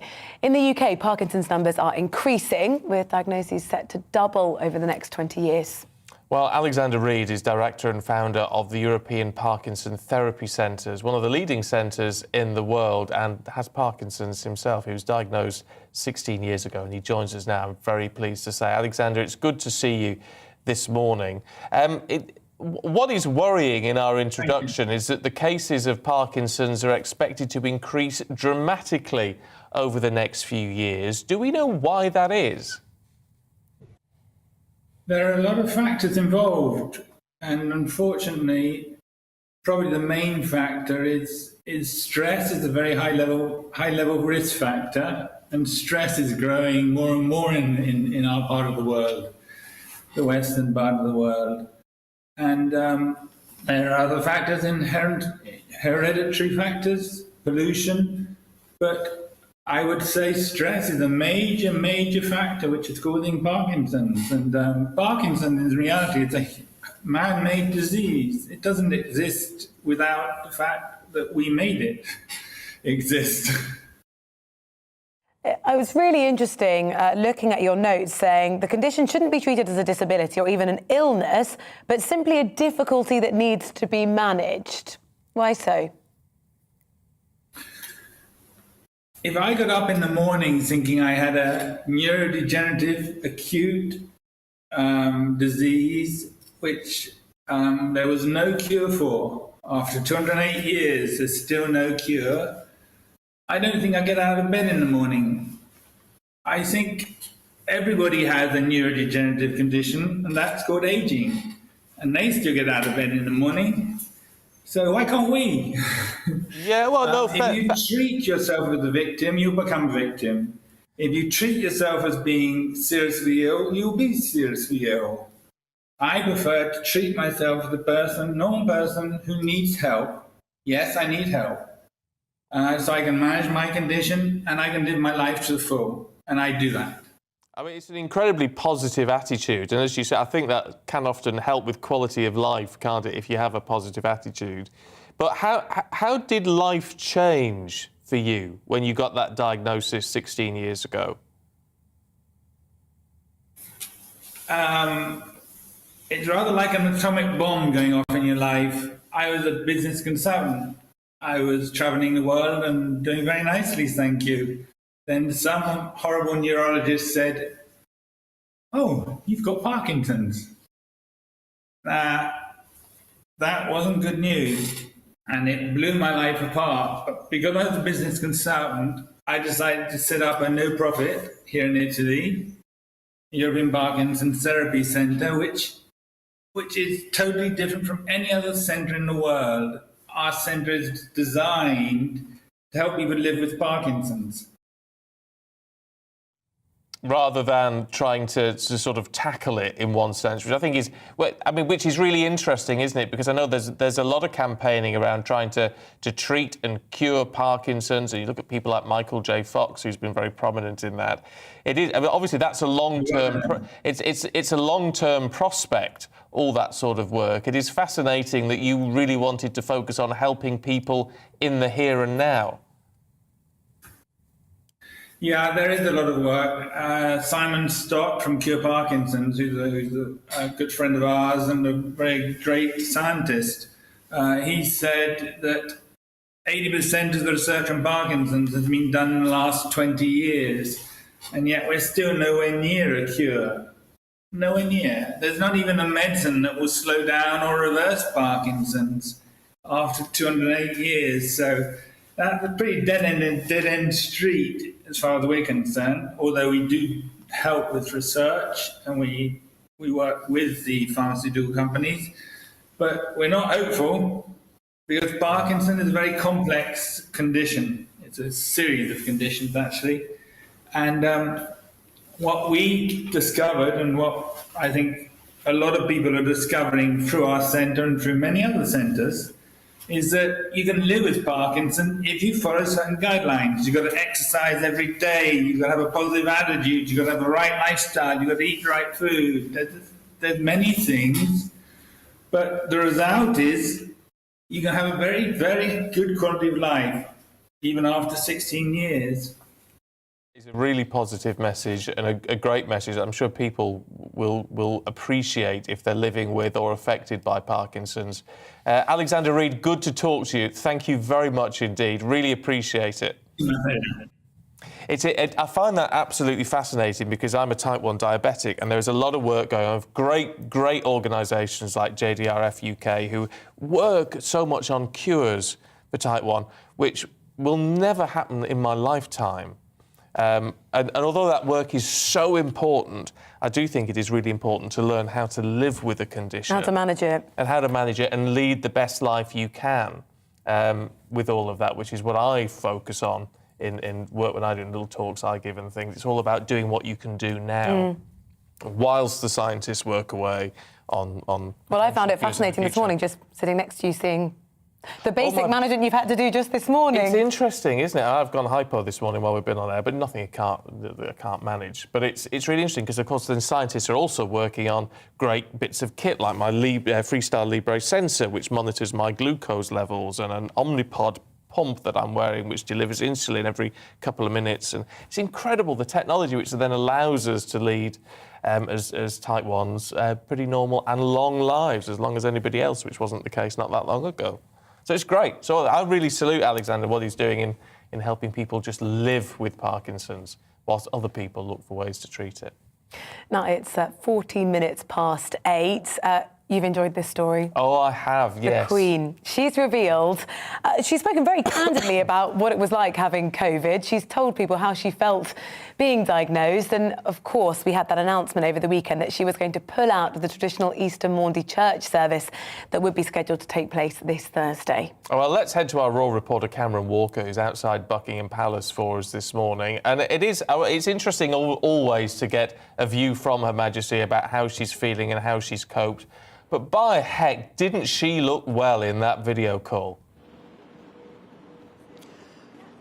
Oh, she certainly did indeed. Now, Buckingham Palace usually tries to keep medical details about the Queen as private as possible, but the Queen herself chose to reveal details of how she was feeling when she had coronavirus, of course, a disease which affected so many others up and down the country in the last 2 years or so.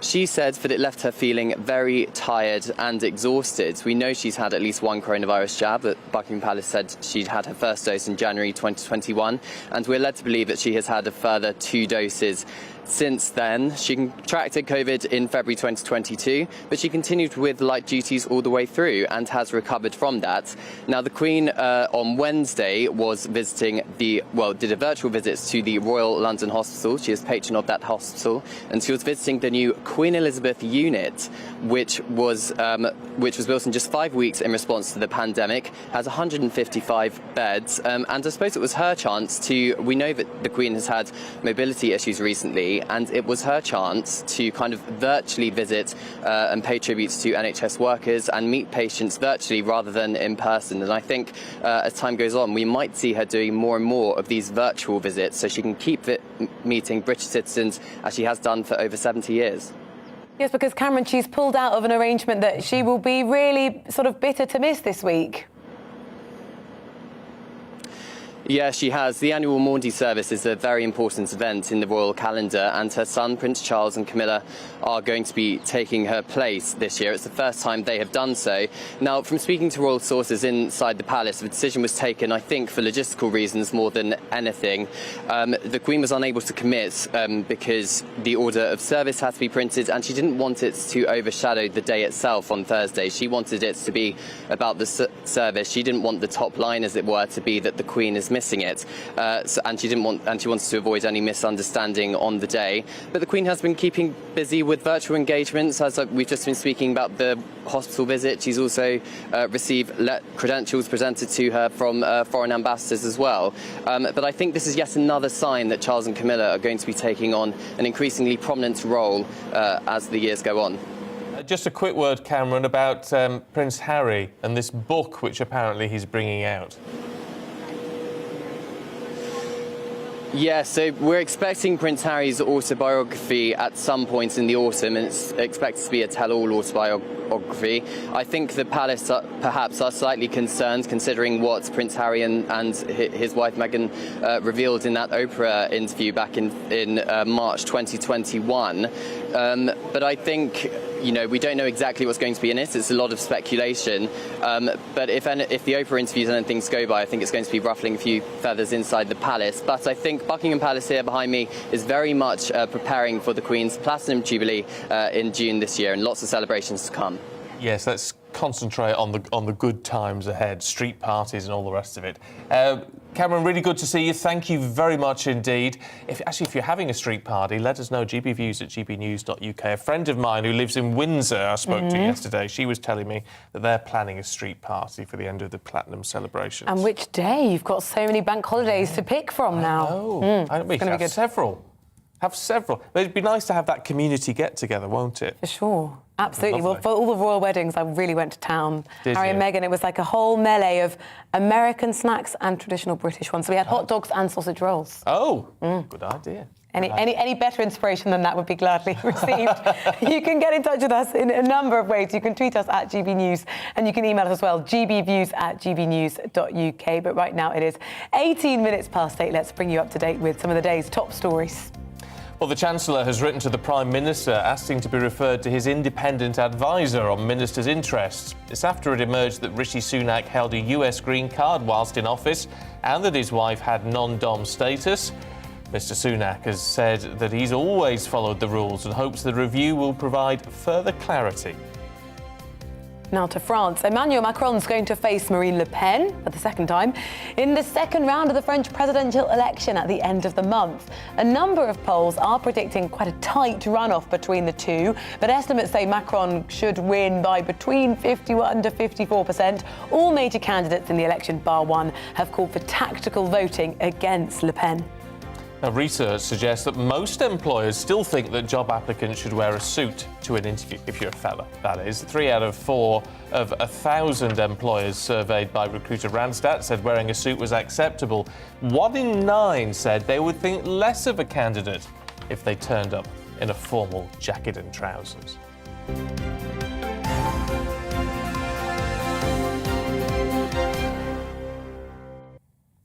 Well, it's coming up to 20 minutes past 8. We've been talking a lot, of course, this morning about the Chancellor, Rishi Sunak. He wrote to the Prime Minister, Boris Johnson. He's asked for a review into his financial affairs. He's basically saying, come at me, take a look. It comes after days of controversy surrounding his family's tax status. Well, earlier we spoke to Nigel Nelson, political editor of the Sunday Mirror and Sunday People, and this is what he had to say. Political judgment seems to be completely awry. So it's not just what's happened in the last couple of days. I think the whole thing started with the fact that the day after the mini budget, he decided on a photo op, which involved him filling up somebody else's car on a Sainsbury's forecourt, which was a £12,000 Kia Rio, which he didn't own. Instead, he owns 4 rather more expensive cars. So what that actually showed was here was somebody trying to be pretending something he was not, as a humble man of the people. And of course, everyone knew he was actually incredibly rich. So the next stage was to examine if he was pretending to be what he was not, who is he? And I think that that's where everything starts from. So that particular gaffe was up there with Ed Miliband's bacon sandwich and David Miliband's banana. The image looked really bad, and now the optics look incredibly difficult for him, because if you're benefiting from a tax arrangement, or your family is benefiting from a tax arrangement, while you're raising taxes on working families, that is a matter of public interest. It's an odd situation, though, Nigel, isn't it? Because as Linda has said, she's just got in touch with us this morning. Morning to you, Linda. She says the Chancellor seems like a decent bloke who hasn't broken any rules, nor his wife. Well, that's absolutely true, isn't it? But now he's asked for this inquiry into his tax affairs, which will, one expects, as a result of all of this, also prove that he hasn't broken any rules. But that, again, is missing the point. Yes, I mean, it is sort of. I mean, the whole thing is that he appears not to have broken any rules, and he appears not to have broken the law. But clearly, they see something wrong with Mrs. Sunak's tax status on the basis she's changed it. She's now going to be paying British tax. The issue is that all this kind of thing should have come out much earlier. It's all very well Rishi Sunak telling the Cabinet Office privately about his various tax arrangements and them clearing it because it's within the rules. But when he actually keeps it from the public, that becomes a real problem. And it is very much his political judgment in this, which is worrying Tory MPs. Certainly he was seen as the front runner for the leadership should Boris Johnson fall. But that's clearly gone out the window. If he can't get the basic politics right, there's no way he can become Prime Minister. What does he do now? Well, it is an interesting question. I mean, there's no reason why he should resign over what has happened. The question very much is, will he want to continue? There are reports that he was considering last week quitting to protect his family. Now, we all know he has a few bobs, so it's not a question of needing the money. The question very much really is, now he realises he will never get the top job, does he want to stay in politics at all? Yeah, well, what does it leave the Labour Party in all of this, Nigel? Because what do they shout about with this? Because it's one thing if he'd broken the rules, they could campaign, but they can't really call for him to go on the basis that he hasn't done anything wrong. No, that's right. I mean, it's obviously very different from Partygate, where rules were broken, which is why Keir Starmer was calling for Boris Johnson's resignation. So this is rather different. I think that where the Labour Party is they've got to actually work out what they think about non-dom status.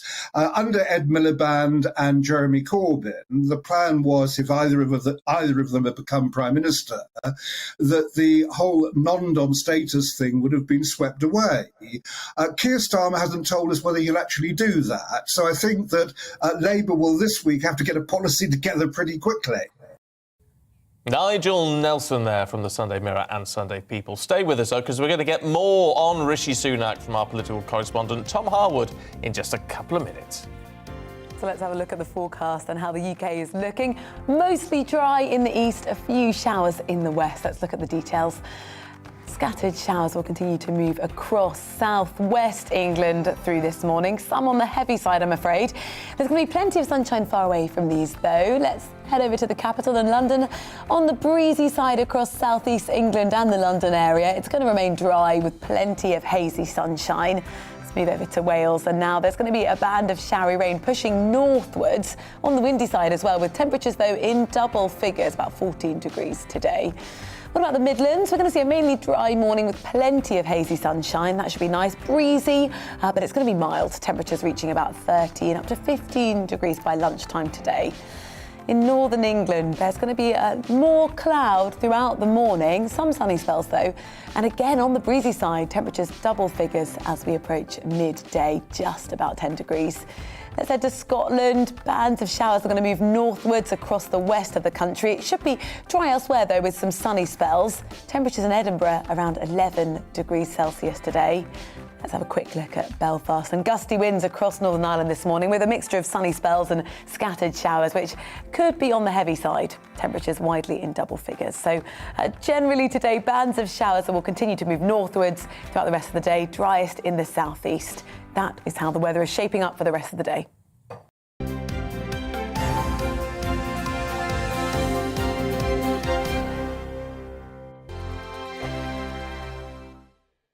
Europe is in the grip of the most devastating humanitarian crisis since World War II. The people of Ukraine are facing unimaginable suffering as their homes are destroyed and their loved ones are killed. Millions of people are being forced to flee for their lives, carrying only their children, their pets, and the clothes on their back. The pain, loss, and destruction grows by the day. The people of Ukraine urgently need our help. Already a vast humanitarian operation is underway. Britain's Disasters Emergency Committee, or DEC, brings together 15 leading aid charities to respond to overseas disasters quickly and efficiently. These charities include the British Red Cross, CARE, Oxfam, Save the Children, and World Vision. Their teams are working on the ground in Ukraine and neighbouring countries to bring vital aid to those who need it most. If you can spare it, your gift to the DEC's humanitarian appeal will go a really long way. £10 provides essential hygiene supplies for a person for a month. £50 provides blankets for 4 families. £100 provides emergency food for 2 families per month. It's easy to give. You can donate online at dec.org.uk or call the 24-hour donation line on 0370 60 60 900. If you prefer to send a cheque, please post it to the Ukraine Humanitarian Appeal, PO Box 999, London, EC 3A 3AA. To give £10 on your mobile, simply text the word crisis to 70 150. Standard network charges apply for calls and you must be 16 or over. Texts are charged at the standard network rate and your £10 donation will be added to your bill. 100% of your donation goes directly to the DEC to save lives and deliver critical support where it's needed.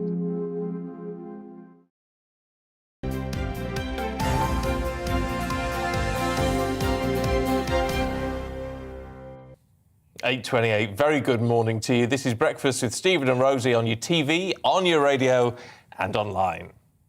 Now, for the inside story on today's big news, our political correspondent Tom Harwood joins us in the studio. For anyone who hasn't been watching up until now, it is, of course, the Chancellor who has come slightly unstuck, shall we say, asking for an investigation into his tax affairs. Just bring us up to speed.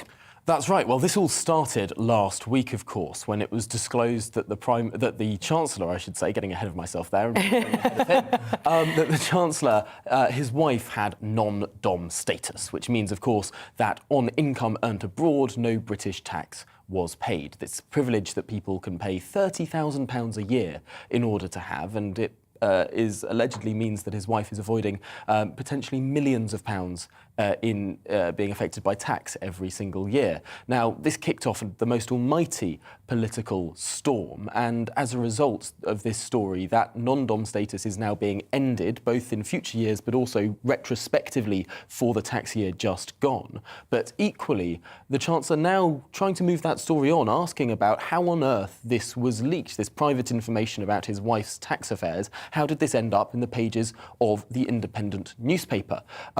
Interestingly, it was also in Private Eye a month before, although it didn't catch as much of a political storm back then. It seemed to hit the moment at which taxes were rising and the Chancellor was not seen in the best light in general. The story got its biggest wind. But interestingly, it's an interesting political move for the Chancellor to demand this inquiry because, of course, no one has been suggesting that he has done anything explicitly wrong here. It is legal to have non-dom status. It just potentially doesn't look very good. So demanding this inquiry in order to potentially absolve him, so there's an official note there saying that he or his family did nothing wrong, well, to some extent, that just drags the story further on, and it means that we're talking about it for another week, which might not be the brightest political move. Look, lots of people getting in touch on this. I'll bring you two views, Tom, because this, to me, highlights the problem. Kathy says, morning to you, Kathy. I was a huge Rishi fan until this happened. It appears both he and his wife are blind to the suffering in this country, as they're not even remotely affected by the sheer amount of price increases in food and fuel. Peter says, we see nothing wrong, it's only the media and idiot commentators. Now, people supporting him are going to be less important in a political sense than those people who are criticising him because of the optics. Absolutely, and it really depends who was supporting him beforehand and switched to the other. There's always going to be a section of society who hates the Tory Chancellor no matter what he does, and there's always going to be a section of society who supports. It's absolutely those swing people in the middle that matter in this conversation. But it's interesting to note that first comment you read out there didn't refer to the tax affairs or anything else, just referred to the wealth. The wealth. Only the wealth. And there's a big question that is being raised over the last few days is Rishi Sunak, no matter if he's behaved properly or not, is he simply too rich to move further ahead in politics? It's something peculiar about the United Kingdom compared to other countries around. We've not really seen this before. We haven't really. Well, not since the Victorian age when we had stupendously independently wealthy politicians. But in America, it's almost expected that the top politicians are incredibly wealthy. The Hillary Clintons, the Donald Trumps, the Joe Bidens, all of these people, Nancy Pelosi, in fantastically wealthy families running America. And yet in the United Kingdom, we almost expect our politicians to be more lowly, to not have independent wealth. And it's an interesting dynamic there. Is Rishi Sunak potentially just too wealthy to be Prime Minister? It's something that may well hold him back. Yeah, it's interesting, isn't it? As you say, Tom, thank you very much indeed. We do have this view, don't we, of people that being, well, they are servants of the people. I mean, they're public servants. That is the idea. But does that mean you can't be that rich if you want to do the job? GBViews at gbnews.uk. Love to know your thoughts on that. Right, it's 8:32. Let's bring you up to date with the other stories making the headlines this morning. Emmanuel Macron is going to face Marine Le Pen in the second round of the French presidential election. That's at the end of this month. A number of polls are predicting a tight runoff between the two, with Macron, though, winning by margins of sort of 51 to 54%. all the major candidates in the election, bar one, have now called for a tactical vote against Le Pen. The Queen has revealed she was left very tired and exhausted during bouts of coronavirus in February. She made a video call to the Royal London Hospital this week, sympathising with a former COVID patient who'd also lost his brother and father to the virus. Planned redundancies in the UK have increased by more than 10,000 in a month. That's rising from almost 9,000 in January to 18,000 in February. A law firm report found businesses were likely to make redundancies due to consumer spending dropping in the cost of living crisis.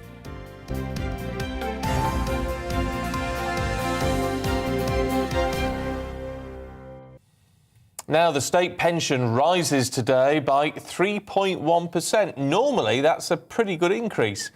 But at the moment, it isn't, of course, because we've got soaring inflation, those very high energy bills. So concerns that it's really not going to do much to help those who are currently struggling with the cost of living crisis. Let's find out more. We're going to head to Wales to speak to our reporter, Lily Hewitson, who's in Pontypool. Very good morning to you, Lily. Just what are people saying about literally the income coming in and what they've got to spend?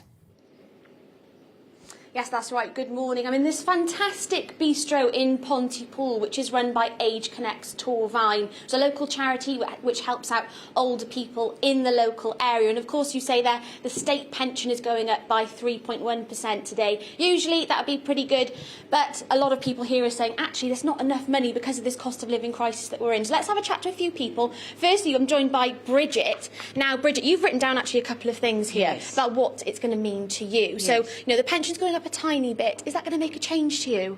Yes, it's not sufficient to cover the cost of everything going up.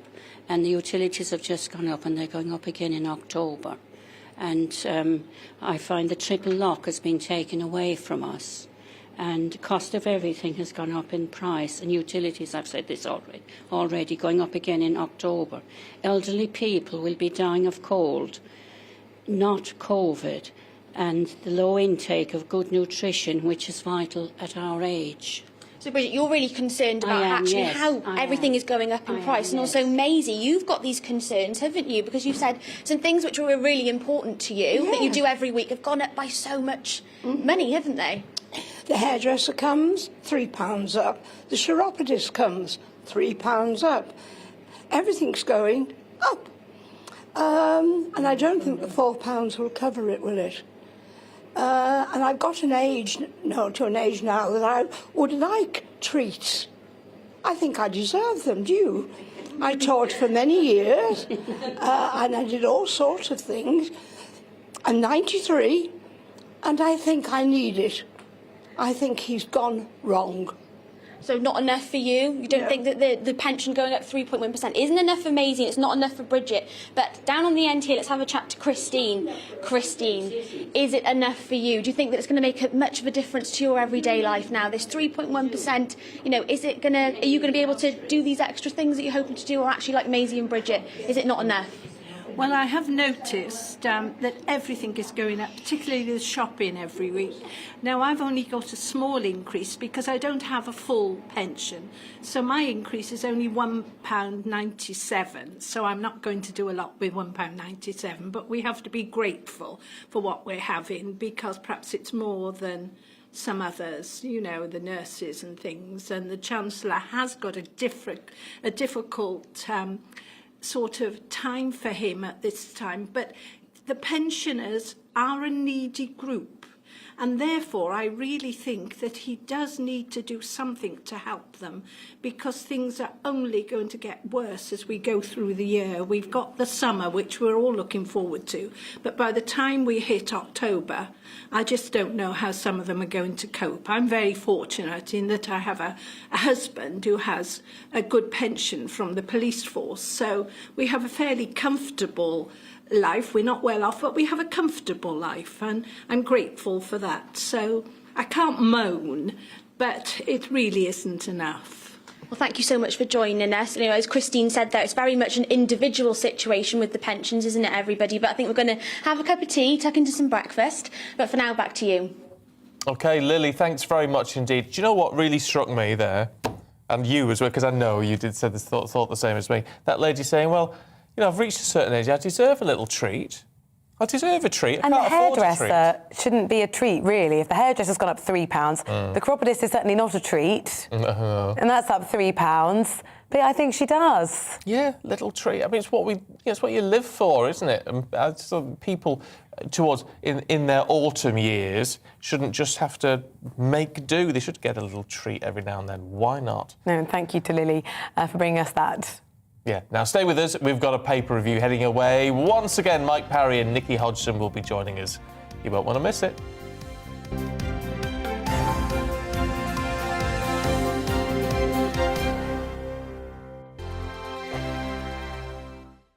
Europe is in the grip of the most devastating humanitarian crisis since World War II. The people of Ukraine are facing unimaginable suffering as their homes are destroyed and their loved ones are killed.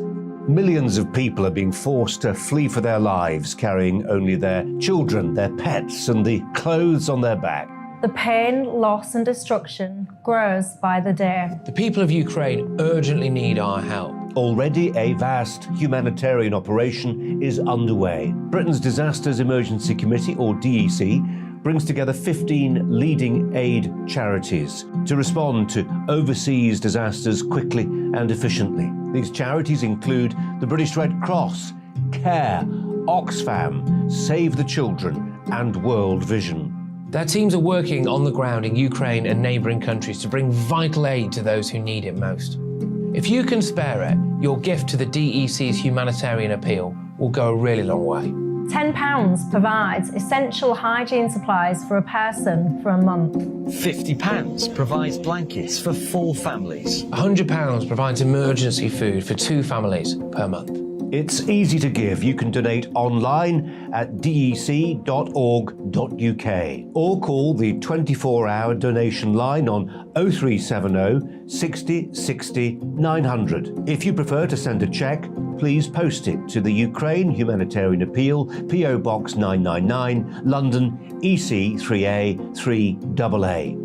To give £10 on your mobile, simply text the word crisis to 70150. Standard network charges apply for calls and you must be 16 or over. Texts are charged at the standard network rate and your £10 donation will be added to your bill. 100% of your donation goes directly to the DEC to save lives and deliver critical support where it's needed.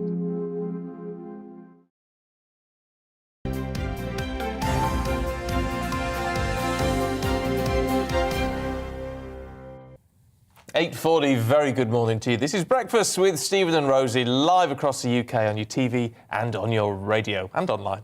Now it's time to go through the papers. If you wanted to read some of your news this morning. Hold on to your hats. Mike Parry and Nikki Hodgson join us again in the studio. We are bracing ourselves a little bit because it has been lively so far. I think, to say the least, we were almost sort of surplus to requirement in the middle over here. But Nikki, let's give it a third time round to see how far we'll go in the boxing ring. Yeah. Rishi Sunak. Look, it's gone wrong over the last few days. 6 weeks ago, we would have said he was the contender to be the next PM. Not so much today. No, not so much. And I suppose in amidst all this chat about has his wife done anything untoward with her tax arrangements, what we should be thinking about going forward is Sunak ever going to be any chance with being the Prime Minister anymore? And pretty much all the critics across all the political parties are saying no, he's blown it. And the reason being for that is that he's just been very naive about how politics operates. He's not been in politics long enough to make long-standing allies. You know, I mean, he isn't a Boris Johnson that's survived, you know, or a Michael Gove that's been survived being stabbed in the back by Boris Johnson all those years ago, if you remember. And he just isn't smart enough to have realised that actually it's not about doing the right thing a lot of the time or even saying the right thing. It's about being perceived to have done and said the right thing. Yeah. And that is a marked difference. And that's what he hasn't quite figured out yet. And a lot of political pundits are now saying he'll quit because once he realises he's not going to get the top job. You've got to remember, it's a hobby for him. He's so wealthy. He's got about 300 million in his own right. His wife's from a billionaire family. It's a hobby for him. And if he can't achieve the top, he might quit. Frankly, myself, I'm not a huge political expert. I think Boris will get rid of him. I think Boris will reshuffle. I think he'll reshuffle. He could reshuffle, but it would test whether Rishi Sunak is actually in it to help people. Yes. I mean, which beggars lots of people's belief about politicians in general. But I think he bullied through the NI spike as well. Boris didn't want that. But Rishi, I think, threatened resignation and all that, and I think Boris will pay him back for that. Do you think he's made a good Chancellor? Well, I totally agree with Nicky, who knows more about politics than me. He's so naive. He thought that by hiding, you know, all the background of the green card and his wife's non-dom status, he could just sail through Fleet Street with a smile. And it's very easy to be a popular Chancellor when you're giving away 400 billion quid. When you then turn it on its head and say, oh, by the way, I'm going to put up your taxes, national insurance, and unpopularity hits you, he didn't know how to handle it. He wasn't expecting it either, because he thought, oh, well, I've done so much for people with the furlough situation. They're going to always remember me for that. Yes. And actually, people have a very short memory when it comes to how well you served them in politics. In your pocket. And you do one thing wrong to them, and then that's it. They've lost their confidence. Absolutely. OK, let's talk in the Express, Mike, about rubbish. Yes, absolute rubbish. I mean, not this show, of course, which is absolute quality. Thank you. But this gets my goat terribly. It's about fly tipping, OK? And fly tipping is becoming more and more a problem in society because of the rules that local councils have now on disposing of rubbish. But mostly, in my experience, because so much is delivered to homes and blocks of flats like I live in boxes, your bins get full up much more quickly than they used to, with huge boxes for tellies and all that. So what happens? All of a sudden, somebody down the road, their bins are full. They think, I'll use your bin. But a lot of this fly tipping, like we saw there, mattress, a lot of it is that there's a lot of big stuff gets dumped. A lot of big stuff. And by the way, that's being cracked down now upon. Now, I've had a mattress, a box bed and a couch appear on my forecourt in the last 3 weeks, OK? And I've paid for it myself to get rid of it because... Don't you realise, if you've got an old bed and couch on the forecourt, the value of your property goes down because it starts to look like a council tip. So I want to crack down on this absolutely. My local florist, by the way, no name being named, put all his rubbish after Mother's Day in one of my bins, and I copped him and caught him and got him to remove it. But it's happening all over the place. The big stuff, as you quite rightly say, Stephen, but fortunately for me, I live in an urban area, the big stuff tends to be in the country, but it's very unsightly. It's a scar on the countryside of our beautiful country. We must crack down on it. We must crack down. And if you want to use a neighbour's bin, ask them. I mean, I do that with my neighbours, actually. Right. There's sometimes depending on you've got a garden rubbish or whatever, and you just say, can we use your bin? Is it full this week? Yes. Yeah, it's not difficult to be polite, is it? We sort of swap with that one. But the line in this story is a good one. Households will no longer have to pay to get rid of DIY waste under proposals to be outlined by the government. Good. You find DIY waste is one thing that's dumped all the time. Somebody's ripped out a kitchen, bang, it's all on your driveway. And something really difficult, paint. That's hard to dispose of, which can cause problems. Somebody spilt a tin of Dulux paint, white, all over the pavement outside my block of flats. And I insisted that the council came and burnt it off. It was so unsightly. But you're right, it was from a DIYer. But the thing is, we should be recycling more. Anyway, let's move on, Nikki. Nose jobs in the Telegraph because of selfie taking. What's happening? Well, this is one of those stories where you think, oh, it's social media ruining people's lives. And it's not actually the angle of it. What it's saying is that the selfie cameras we use to take photos of ourselves distort the shape and size of our nose. So most people don't actually know how big their nose really is. And then as a result of that, there's a spike in younger people wanting rhinoplasties. Right. So whatever you see in your selfie mirror isn't what you look like. So it might not be as bad. It makes as your nose look as bigger. Well, but apparently it lengthens your nose and it widens the base of your nose. Yes. Right. So this is affecting the kinds of nose jobs people are requesting. But presumably, if people are going for a nose job, then the responsible surgeon is saying, there's nothing wrong with your nose. I don't think so. But I don't think they do. A mate of mine in broadcasting, now in radio, but now every radio station's got cameras. As soon as they brought the cameras in, and I'm talking about a gentleman here over 60, he went and got a nose job. Who is this? I'm not, no names. There's a lot of anonymous anecdotes coming from radio's got a new meaning, hasn't it, now? I'm waiting for a nose job myself. I've got a little spot on the end of my nose. It's a non-malignant growth, and before the pandemic, I was due to have it taken out. And then because of the NHS, I was going privately, but the hospital was taken over by the NHS. I'm still waiting for it, so nose job on the way. You just need to yours is certainly not for vanity reasons. No, well, sort of, a bit. I don't blame you for that. If there's a clinical reason to do it, then exactly. Make the most of it. Exactly. Look, thank you both very much indeed. It's been great to see you this morning. Thank you very much yourself. Thank you. Nikki Holston, thank you. No nose jobs here. It is a bit... I mean, I worry that what people think about their nose. My other half hates his nose. And I think it's lovely. So there you go. It's all Well, in the that's eye all of- that matters, isn't It's in it? the eye of the beholder. So there you go. Now, here's one that I'm very excited about. Most of us. Oh, yes. I've got a dream car in mind. I have to say, most of us, not myself included in this Oh, category. you're not a big driver? You're not a fan of... Not really. Well, if you live in London, I feel like the need for driving is perhaps a little bit reduced. Oh, yes, I suppose that would be true. But some of you may even have had the chance to drive your dream car. Oh, yes, there's a lot to be said for lovely dream cars. And in the new series of Wheeler Dealers, the fabulous Mike Brewer helps those who deserve it get a car of their dreams. Let's have a look at the trailer. You wish upon a car, but your cash won't go that far. Mike and Elvis raise the bar and search for you. How much is one for it? They work like pixies through the days, minor fixes, major trades. So when you wish upon a car, your dreams come true. This is your dream car. Brand new Wheeler Dealers Dream Car. Oh, Mike's in the studio now. Oh, gee, I've been a fan of yours for years. Thank you very much, Stephen. Because do you know what? There's something lovely about a motor, isn't there? Let's just be honest. Well, they are tangible and they're sort of little time capsules. If you get in an old one, it can sort of transport you right back to an early memory.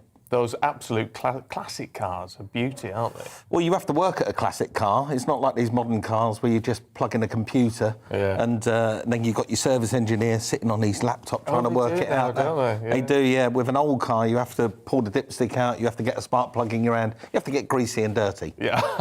So, Mike, for anyone watching who may be in more my camp, I don't have a dream car. What sort of inspired you to think I'm going to connect people with a car that's truly going to be the car of their dreams? Well, I've had such a great career, you know, out of the classic car world, and it's been fantastic to me. And I've made all these programmes across the world for the last 25 years.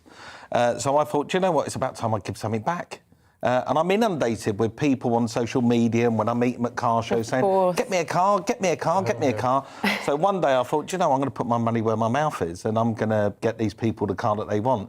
So for a series of interviews, we find these people and they could be anyone from a school teacher to a nurse to somebody that works at the NHS to somebody that just needs a car to transform their life because they've had a run of bad luck. And I set about trading up their old jalopy, their old banger, and I set about trading it up through a series of trades with my co-presenter, my mechanic in the workshop, believe it or not, Elvis.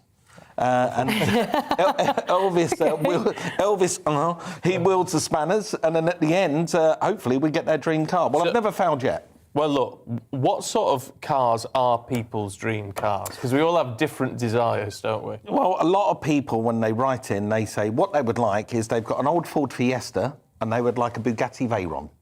Right, that's not going to happen, right? That's not going to happen. But a lot of people, their dream car can be kind of humble. There was a lovely lady in this series called Jess. She's a surfer. She wants to get off the beaten track and go surfing in the spots that people can't get to.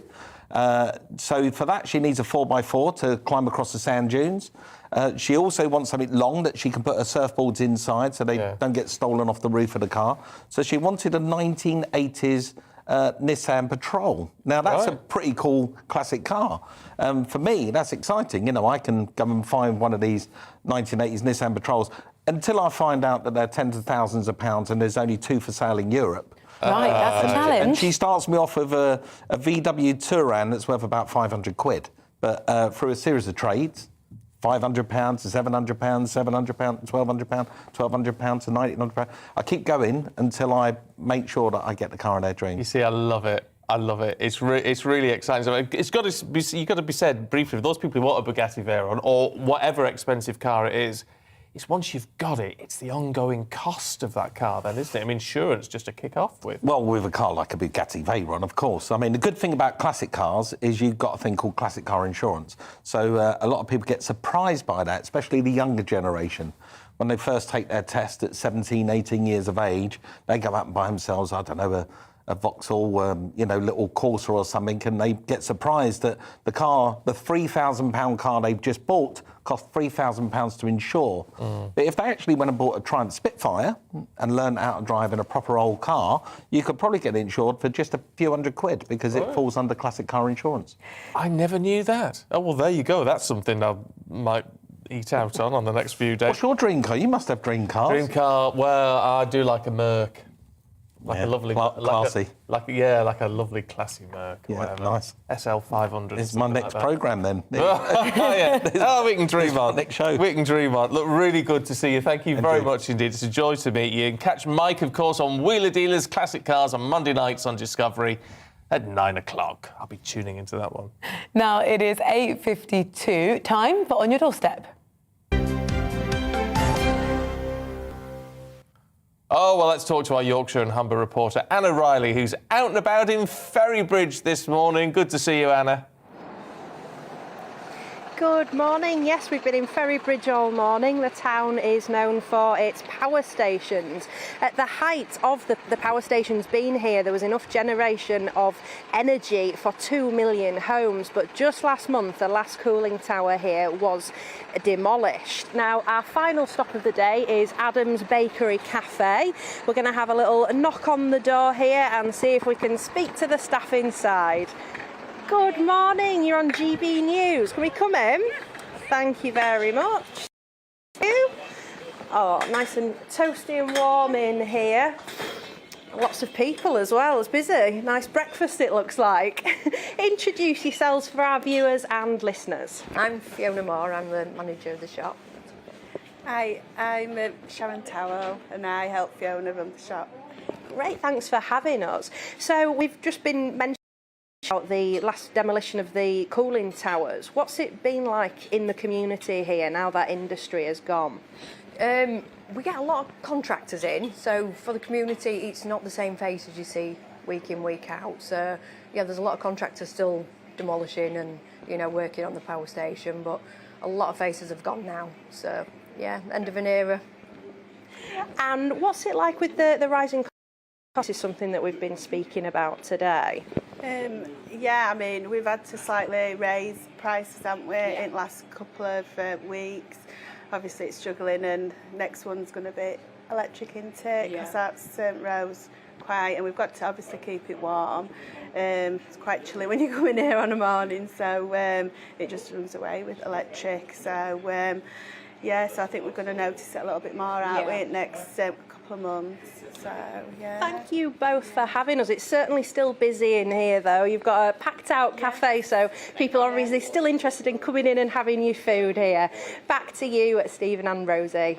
Oh, lovely, Anna, thank you. Doesn't that whet the appetite a bit, though? It does. At 5 minutes to 9, certainly. Don't go anywhere. Stay with us, because Easter travel chaos. Oh, I'm afraid there's more to come. Can you imagine heading, if you've got plans to go away this weekend, and you think, well, is it worth it? Is it really worth it? Because the roads are going to be bad, there's problems on the ferries, problems on the trains, problems in the air. Would you really want to risk it? I just sort of think it's going to be a bit mad. Yes, you Stay will. at home. Stay at home, pop Go. GBNews on. Have a break, have a holiday, Yeah. get out of the house. Is it It's going to be sunny, it's going to be really hot. Yeah, Where that's is it. it? Nice. Nice. Get a hanky on your head and stay in the garden. Let's see what the weather's doing for you today. So let's have a look at the forecast and how the UK is looking. Mostly dry in the east, a few showers in the west. Let's look at the details. Scattered showers will continue to move across southwest England through this morning. Some on the heavy side, I'm afraid. There's going to be plenty of sunshine far away from these, though. Let's head over to the capital in London. On the breezy side across southeast England and the London area, it's going to remain dry with plenty of hazy sunshine. Let's move over to Wales, and now there's going to be a band of showery rain pushing northwards on the windy side as well, with temperatures, though, in double figures, about 14 degrees today.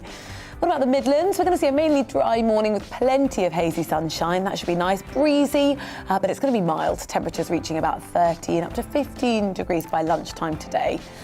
In northern England, there's going to be more cloud throughout the morning, some sunny spells though, and again on the breezy side, temperatures double figures as we approach midday, just about 10 degrees. Let's head to Scotland. Bands of showers are going to move northwards across the west of the country. It should be dry elsewhere, though, with some sunny spells. Temperatures in Edinburgh around 11 degrees Celsius today. Let's have a quick look at Belfast. And gusty winds across Northern Ireland this morning with a mixture of sunny spells and scattered showers, which could be on the heavy side. Temperatures widely in double figures. So generally today, bands of showers that will continue to move northwards throughout the rest of the day, driest in the southeast. that is how the weather is shaping up for the rest of the day.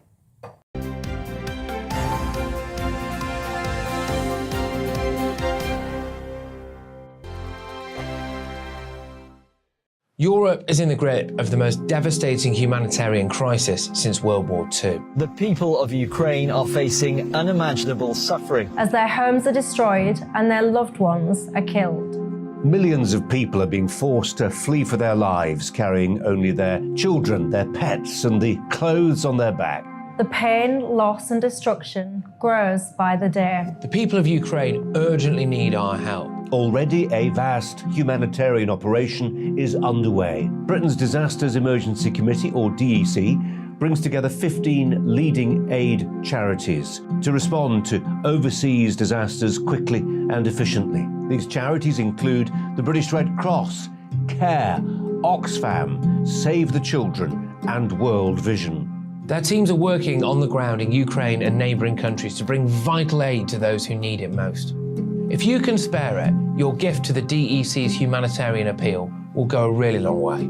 £10 provides essential hygiene supplies for a person for a month. £50 provides blankets for 4 families. £100 provides emergency food for 2 families per month. It's easy to give. You can donate online at dec.org.uk or call the 24-hour donation line on 0370 60 60 900. If you prefer to send a cheque, please post it to the Ukraine Humanitarian Appeal, PO Box 999, London, EC 3A 3AA. To give £10 on your mobile, simply text the word crisis to 70150. Standard network charges apply for calls and you must be 16 or over. Texts are charged at the standard network rate and your £10 donation will be added to your bill. 100% of your donation goes directly to the DEC to save lives and deliver critical support where it's needed.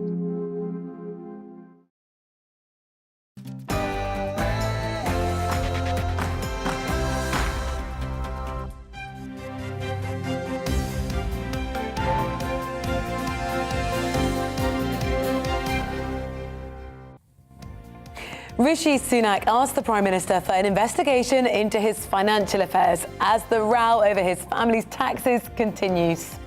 Good morning to you. It is 9 o'clock on Monday, the 11th of April. This is Breakfast on GB News with Stephen and Rosie. We're live across your TV, your radio and online. So this is what we've got for you today, and the Chancellor Rishi Sunak has written to the Prime Minister asking for an investigation into his financial affairs after days of damaging leaks about his family's tax status. Well, that as the state pension rises by 3.1% today.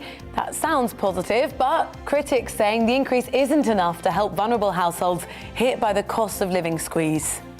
Across the channel, Emmanuel Macron and Marine Le Pen will now go head-to-head in a runoff election in a couple of weeks after the two candidates topped the first round of the French elections last night. We're also going to be talking about the travel chaos looming over the Easter weekend, so get in touch with... I really dread to say this and to invite them all, but if you've had a particular nightmare sort of trying to get to A to B, particularly over the Easter holidays, then do get in touch. GBViews at gbnews.uk.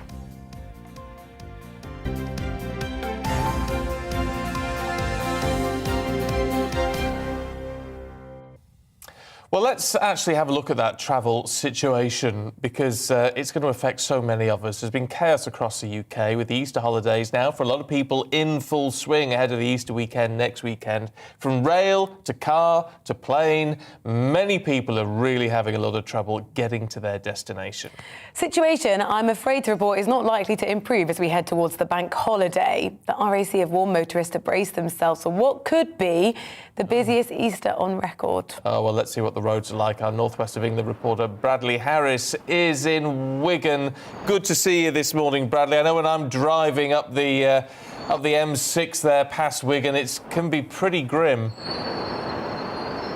It can be pretty grim, Stephen, you're quite right. And driving up the M6, it was actually, to my surprise, pretty steady here at the Oral Interchange, as you say, in Wigan. It's actually pretty all right. There's a steady flow of traffic. It is continuous, but there are no congestion on the roundabouts here on the slipway up to the Oral Interchange.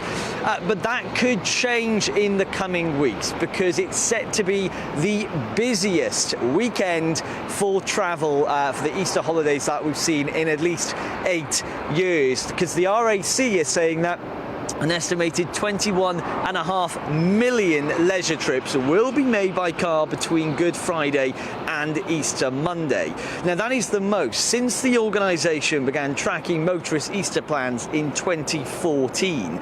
The busiest day on the roads, if you want to know, is over the bank holiday weekend. That's expected to be Good Friday, so keep an eye out for that one. I'm going to give you several likely congestion hotspots here, which include where I am at the minute, the M6 north between Junction 26, that's the Oral Interchange as I mentioned in Wigan. That's where I am at the minute, and Junction 36, the Lake District. The M25 clockwise from Junction 8, that's Reigate Hill Interchange in Surrey, to Junction 16, that's Denham Interchange in Buckinghamshire. Just keep an eye out for that one because that's expected to get very busy, particularly on Good Friday, and the A303 near Stonehenge in Wiltshire. Those are the three hotspots that are expected to be pretty busy on the roads this Easter weekend. So why are they expected to be so busy then? Because if you remember, we've had 2 years of the pandemic where people haven't been able to see family or friends properly, so many people are looking to see friends and relatives properly this coming weekend. We've also seen disruption to public transport.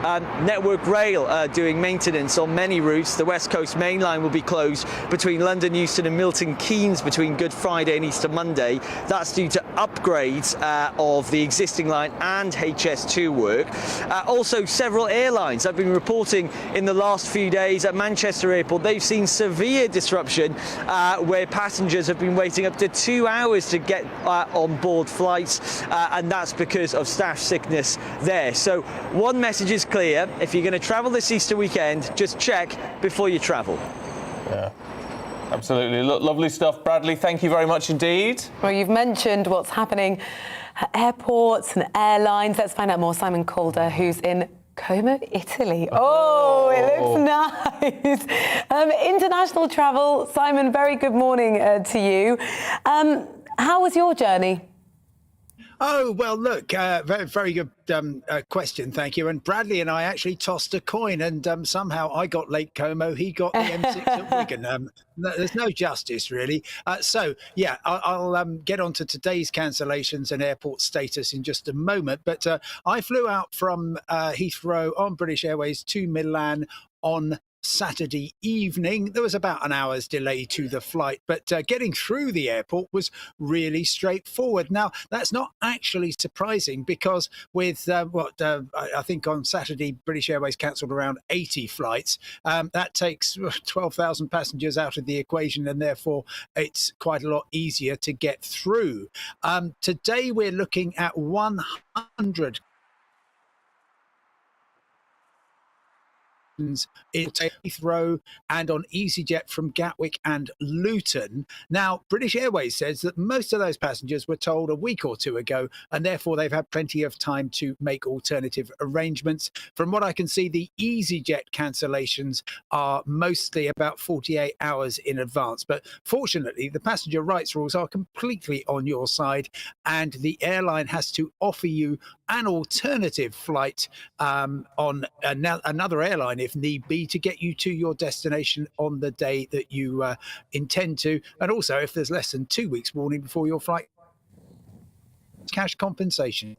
Oh, I'll tell you what, Simon, we're going to leave it there because your views may be amazing, but your internet connection is not. But you know, it's enough just to dislike you for being there, Simon. Thank you very much indeed. If you're listening on the radio this morning, then be grateful, frankly, that you're not seeing the pictures of where Simon is. At Lake Como. Oh, absolutely beautiful. Beautiful, beautiful. Well, you can only dream of stuff like that, can't you? Anyway, I'm glad Simon got there all right, which is all good. Now, Let's have a look at the big political stories of the day, and we're joined by Andrew Pearce, consulting editor for the Daily Mail. What's wrong with being in Paddington? In Paddington? Yeah. It's not quite as Lake not quite as glamorous, is it? I guess it is. Lake really. Como would be gorgeous, wouldn't it? Yeah. I tell you what, someone who could fly out to Lake Como without even having to think about the price of a ticket is Rishi Sunak. Could hire his own jet. Well, couldn't he just? Look, what's he landed himself in here? A huge mess, actually, an enormous mess. The timing is everything in politics, so for it to emerge that his wife is a non-dom the day after the national insurance rise kicked in for lots of ordinary families, your pensioners today, we're hearing 3.1%, he set all these rates, and then we discover that she's not paying taxes in this country in the way we all do. Legitimate, no law broken, but is it right if you're a Chancellor? No. It looks bad. How do you think he's going to play this now? Well, he's got to stop paying the victim, because that's just not washing. You know, first of all, it was all about getting at him through his wife. Then it's all about a leak, and the police should be called in. He's just got to be open and transparent. We also need to know about why he had this green card for quite so long. Does it matter? Well, I think it's a bit odd. If you see what the green card says, effectively you're regarded as a citizen of the United States. He's the Chancellor of the flipping Exchequer in Britain. Why did he keep that green card for so long? Was he paying taxes in the United States too? And here? Not sure. Is he the type of person, I mean, you probably know him better than the rest of us, I've met him a few times, but is he the sort of person who would actually say, I'm just going to walk away from this now? I think there was a moment last week when there was a wobble and he could have walked away. He's fantastically successful. He's very rich. His wife's stake in the big company that her father founded is worth, we worked out, £720 million. So they're not exactly poor anytime soon. They're the richest couple that have ever set foot in Westminster. So he could have a whole new life outside of Westminster, because he's not going to be Prime Minister now. I think that is absolutely dead in the water. And yet, a few months ago, he was the heir apparent, the golden boy who could do no wrong. But given that, a lot of the comments we've heard this morning is people saying he's been naive. Surely the sort of infrastructure, the team behind the Chancellor who were preparing to position him as PM knew they were going to have to tackle this at some point. You'd have thought so, Rosie, and that non-dom tax case was always going to get out at some point. And of course, it's been pushed out politically at the most damaging moment for him. So whoever's leaked it did it with a purpose to damage Rishi Sunak. And they should have been prepared for it.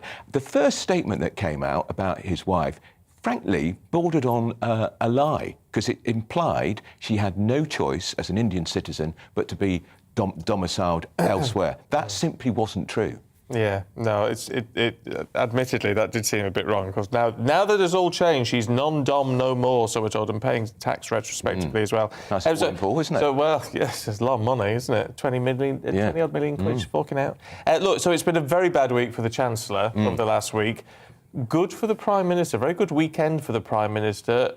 Bullish Boris being praised to high heaven in Ukraine, in Kiev, by Volodymyr Zelensky and a lot of people that he's met over there. It's very good for morale and also very good for his image. Yeah, look, you can't take it away from him. I know we shouldn't use expressions like this, but Boris Johnson's had what I would say a good war. We were one of the first countries to arm Ukraine. We sent people out there to give military training.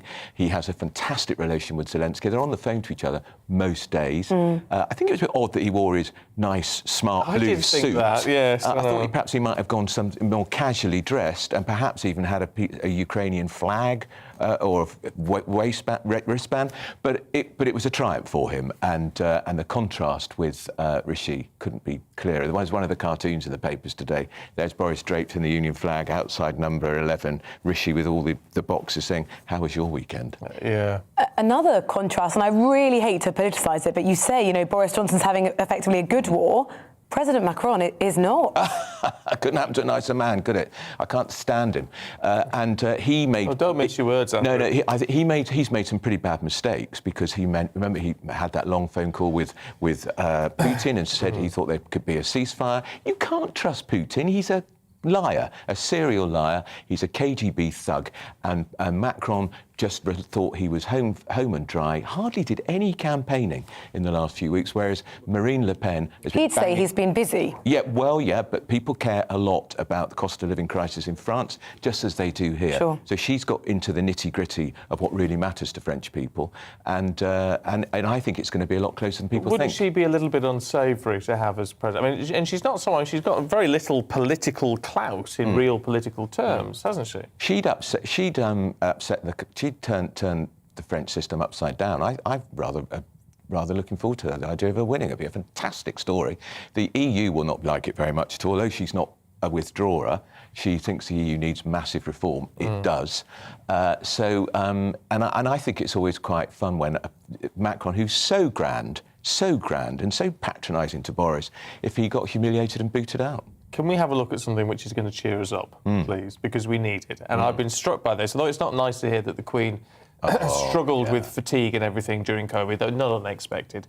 The images of her, and if you're listening on the radio, you're going to have to download the app and have a look at the Queen on this video call, because she looks absolutely radiant. She's fabulous, isn't she? Who'd think that she's 96 in a few weeks' time? She's had all sorts of health issues, but she's talking about COVID to NHS staff, revealing how it flattened her and how fatigued she was, and that explains a lot of why we haven't seen her much. But yeah, she's smiling, she's just fantastic. She is our platinum queen. And the fact that, I can just hear her slightly in my ear chit-chatting away. I mean, she's engaged. This is the beauty of the Queen, I think, is she's really engaged in talking to these people. She's not just there for a smile and away. And she's really mastered Zoom, hasn't she? Yeah, she just. I mean, if you think how many... I think that's discredit to say that she's mastered Zoom. Of course she has. Of course she has, because she's so capable. She's fantastic. And I think this is going to really cheer people up, because whenever the Queen doesn't appear at a function, we'll think, oh, God, is she ill? Is there a problem? And we know that she's not going to be at the Maundy... she's not going to give out the Maundy Thursday money this week. Charles and Camilla will. And we're going to see a lot more of her, I think, in her front room at Windsor Castle, which is very cosy anyway, isn't it? Well, I don't know. I've never been. Oh, I have. Have you? Not to the front room. Have you met the Queen? Yes. I have, several times. Actually, the first time I met her was at St James's Palace about 20-odd years ago, 25 years ago. I was working for The Times then, and she stopped to speak to me, and I said, oh, no, you don't speak to me. She said, why can't I speak to you? I said, they've told me, because I'm the press, that you won't talk to me. She said, you're the press. Who do you work for? I said, The Times. She said, I'm Rupert Murdoch. You're quite right. I don't talk to you. And she was gone. How fabulous is that? Excellent. Quick-witted. I was put firmly in my place. Lovely. I like the fact that she is She has a twinkle in her eye. Yeah. Look, I just want to ask, because there's this story in the papers this morning doing the rounds saying it's a new survey about going for a job interview. Right. It's predominantly about men, because it's about suits. And so although people, the majority of employers like interviewees to wear a suit, some think it's just not the way forward now. It should be much more casual, much more relaxed. I think one of the words is overly smart is now considered fusty. Well, I'm fusty then, because I'm always suited and booted. I have about 6 or 7 suits, and I like wearing a suit and tie. If you were interviewing someone, though, and they turned up in casuals... I'd be surprised. It'd be odd, wouldn't it? Yes, would be. Particularly if you're doing a job facing what I call facing the public. Yeah, it would be very odd. Interesting. We all wear ties at the Daily Mail. Do you? Yeah. Well, one would expect it. Yeah. To be. I don't think I've ever seen you presenting without a tie. I have done the odd one here and there, but only when I've been sort of on location and things. And what about if men aren't? If it's fusty to wear a suit, what's the equivalent for a woman? I don't know. What would be fusty for a woman, and what would she wear? Maybe a suit, I don't know. Yeah. The big debate is, do high heels make you look more serious or less serious, I think. Women have got a bigger minefield to navigate there. I've seen Stephen in quite a lot of high heels. And I think they make him look quite serious. I knew there was going to be something coming out this morning. Yeah. Well, actually, if you've been tuning in from 6 o'clock, Stephen had a rather large accessory on. Oh. What was that? It's bearskin. Oh, I see. A faux bearskin. Right. So tall it was out of frame, actually. It was rather distracting. But... You can have a look. I've retweeted a picture of it at Stephen GBNews on Twitter, so you can have a look. I'll find it. Andrew, thankfully, lovely you're to going see you, now. and welcome to GBNews. It's great you're here. Yeah, well, it's been 6 months nearly now. I know. Well, it's the first time I've seen you. But do you know what, Andrew? It is a breath of fresh air. Oh, you say that. Oh no, I do not. Andrew, thank you. Great to talk to you. Always trouble, that one. Not as much trouble as Stephanie Tetchy, though, and she's going to be up with all the showbiz news in a couple of minutes.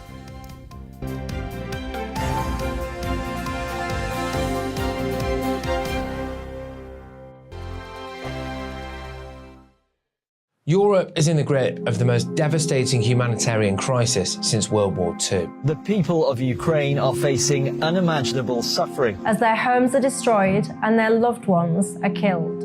Millions of people are being forced to flee for their lives, carrying only their children, their pets, and the clothes on their back. The pain, loss and destruction grows by the day. The people of Ukraine urgently need our help. Already a vast humanitarian operation is underway. Britain's Disasters Emergency Committee, or DEC, brings together 15 leading aid charities to respond to overseas disasters quickly and efficiently. These charities include the British Red Cross, CARE, Oxfam, Save the Children, and World Vision. Their teams are working on the ground in Ukraine and neighbouring countries to bring vital aid to those who need it most. If you can spare it, your gift to the DEC's humanitarian appeal will go a really long way. £10 provides essential hygiene supplies for a person for a month. £50 provides blankets for 4 families. £100 provides emergency food for 2 families per month. It's easy to give. You can donate online at dec.org.uk or call the 24-hour donation line on 0370 60 60 900. If you prefer to send a cheque, please post it to the Ukraine Humanitarian Appeal, PO Box 999, London, EC 3A 3AA. To give £10 on your mobile, simply text the word crisis to 70150. Standard network charges apply for calls and you must be 16 or over. Texts are charged at the standard network rate and your £10 donation will be added to your bill. 100% of your donation goes directly to the DEC to save lives and deliver critical support where it's needed.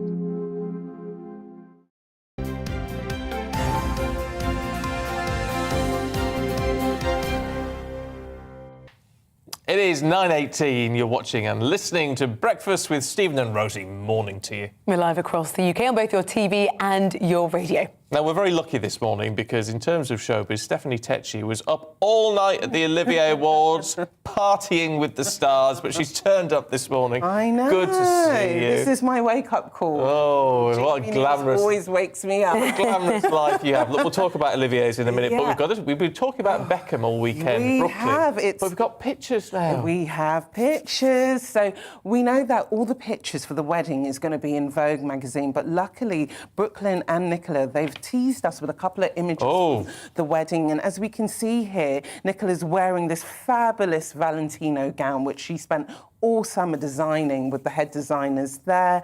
We have... sort of square neck with a very long veil. And also, she didn't want any bad luck. So on the wedding, on the wedding dress, you've got the evil eye on there, actually, which is a very interesting detail to have to ward the bad energy of the day. And Brooklyn was in a Dior suit. But they've had this 3-day extravaganza, which has just been amazing. Obviously, it was a star-studded affair. You had Serena Williams there, Eva Longoria, 2 of the Spice Girls, Mel B, Mel C.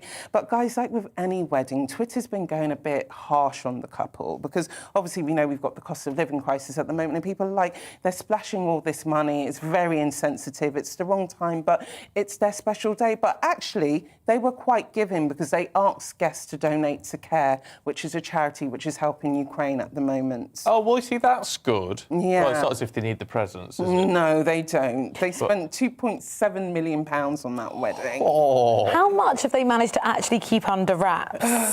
I don't think they've managed to keep a lot out because I thought they were going to make us wait a bit longer, but all the details have come in terms of, like, obviously the designs, the ceremonies, who attended. So I think in this day and age, we know it's very hard to keep a wedding top secret, but obviously they've got a big deal with Vogue, so I don't know what exclusivity they'll have in that magazine. Well, how much Vogue contributed to the cost of the wedding? Yeah, well, the Beckhams did as well because they gave them a Jaguar, a £300,000 Jaguar, for them to drive to the reception in. So it really was a case of money being splashed out this weekend. We were talking about dream cars earlier. So. Wow. Wow. Talking of weddings, another one looming. Ben and Jen, second time round. Love is in the air. Hopefully they actually make it in the air this time because 18 years ago they were engaged, they were set to get married and they cancelled the wedding. wedding. This is Jennifer Lopez and Ben Affleck. Jennifer Lopez and Ben Affleck, and they cancelled the wedding because they said it was a lot of pressure on them. And over the weekend, J-Lo teased people. Obviously, she's done it quite strategically, where she said she had major news. So she got people to sign up to her newsletter on the jlo.com. Oh my God. And then you go there and you see her watching this video, and she's looking at this fabulous emerald green ring, and she said it's perfect. Doesn't that just make you think this whole thing is actually a commercial enterprise? Definitely for her. And to be honest, I think Ben is kind of taking a step back because maybe they know what happened the first time round, where there was all this big attention on their relationship. But J-Lo loves the limelight, so she's obviously going to go straight for it. But I think Ben is actually respecting his ex-wife, Jennifer Garner, because their marriage didn't only ended a few years ago. So I think this time round it'll be quite a subdued wedding if it happens. Oh, subdued? Do you think? Oh. Do you think? But isn't this I think it's about the 6th time that J-Lo's been engaged. Yeah, this will be her 4th marriage, so she's no stranger to this. But she keeps all the rings. Oh, definitely. Wouldn't you keep all the But when are you going to wear it again? You can't wear it with the next partner. I know, we'll feel a bit awkward. She probably has a little stash somewhere that she keeps it all. But J-Lo loves love, and hopefully this time it will work for her and Ben. Love. Gosh. Did we know anything about the proposal? No, it's been very quiet, and J-Lo's not even, Ben's not even in the video for it. So I feel like J-Lo's orchestrating this all, but I'm sure it's all going to come out in the next few weeks. But for now, we know she loves her emerald green engagement ring. Very nice, too. Very nice. Now, as I was saying at the beginning, you were partying away last night with Eddie Redmayne and all the others. I mean, wow, was it a good night? It was a great night, and it was just a beautiful night for Theatreland because we know they were hit the hardest during the pandemic, like most industries, but this was a celebration of all the musicals, the operas and the plays that got back on stage, and it was a big night for Cabaret because they won 7 out of their 11 awards, and all the actors scooped up. Eddie Redmayne won Best Male Performer in a musical, and Jessie Buckley won Best Female as well. So it was definitely a star-studded affair, and one that brought theatre together as well. And we had other winners like Life of Pi. Yes, they did. That was quite interesting. Didn't they get the best supporting actor for the 7 people who did the Tiger? Talking about sharing an award, all 7 of them picked up the award, which was just lovely. And it goes to show the amount of work that goes into all these plays. But can we talk about Emma Corrin's dress, Garth? Well, I'm nervous about this because I've just got a note here that says Emma Corrin's dress. Boobtastic dress. I hope it's up on screen. So she was wearing a dress which had a balloon print, but actually she had the bra over it. On the outside of the dress rather than the inside. She was probably the most biggest fashion statement of the night. Obviously, she didn't win an award for Best Actress for her performance in Anna X, but she's definitely winning an award for Best Boobtastic Dress. Someone told me it was made of balloons. Yeah, made of balloons, and then it was made by Spanish designer Loewe.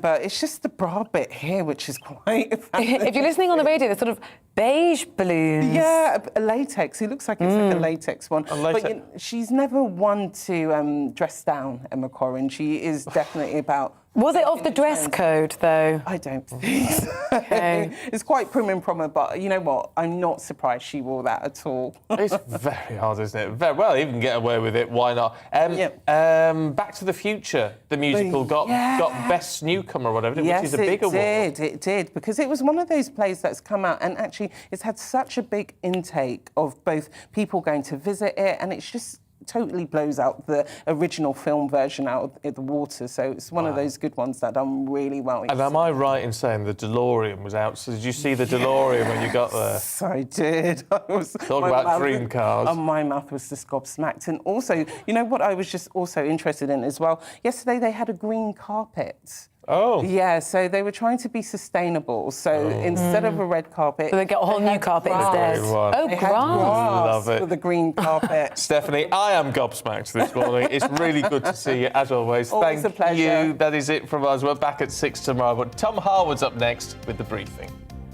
So let's have a look at the forecast and how the UK is looking. Mostly dry in the east, a few showers in the west. Let's look at the details. Scattered showers will continue to move across southwest England through this morning. Some on the heavy side, I'm afraid. There's going to be plenty of sunshine far away from these, though. Let's head over to the capital in London on the breezy side across southeast England and the London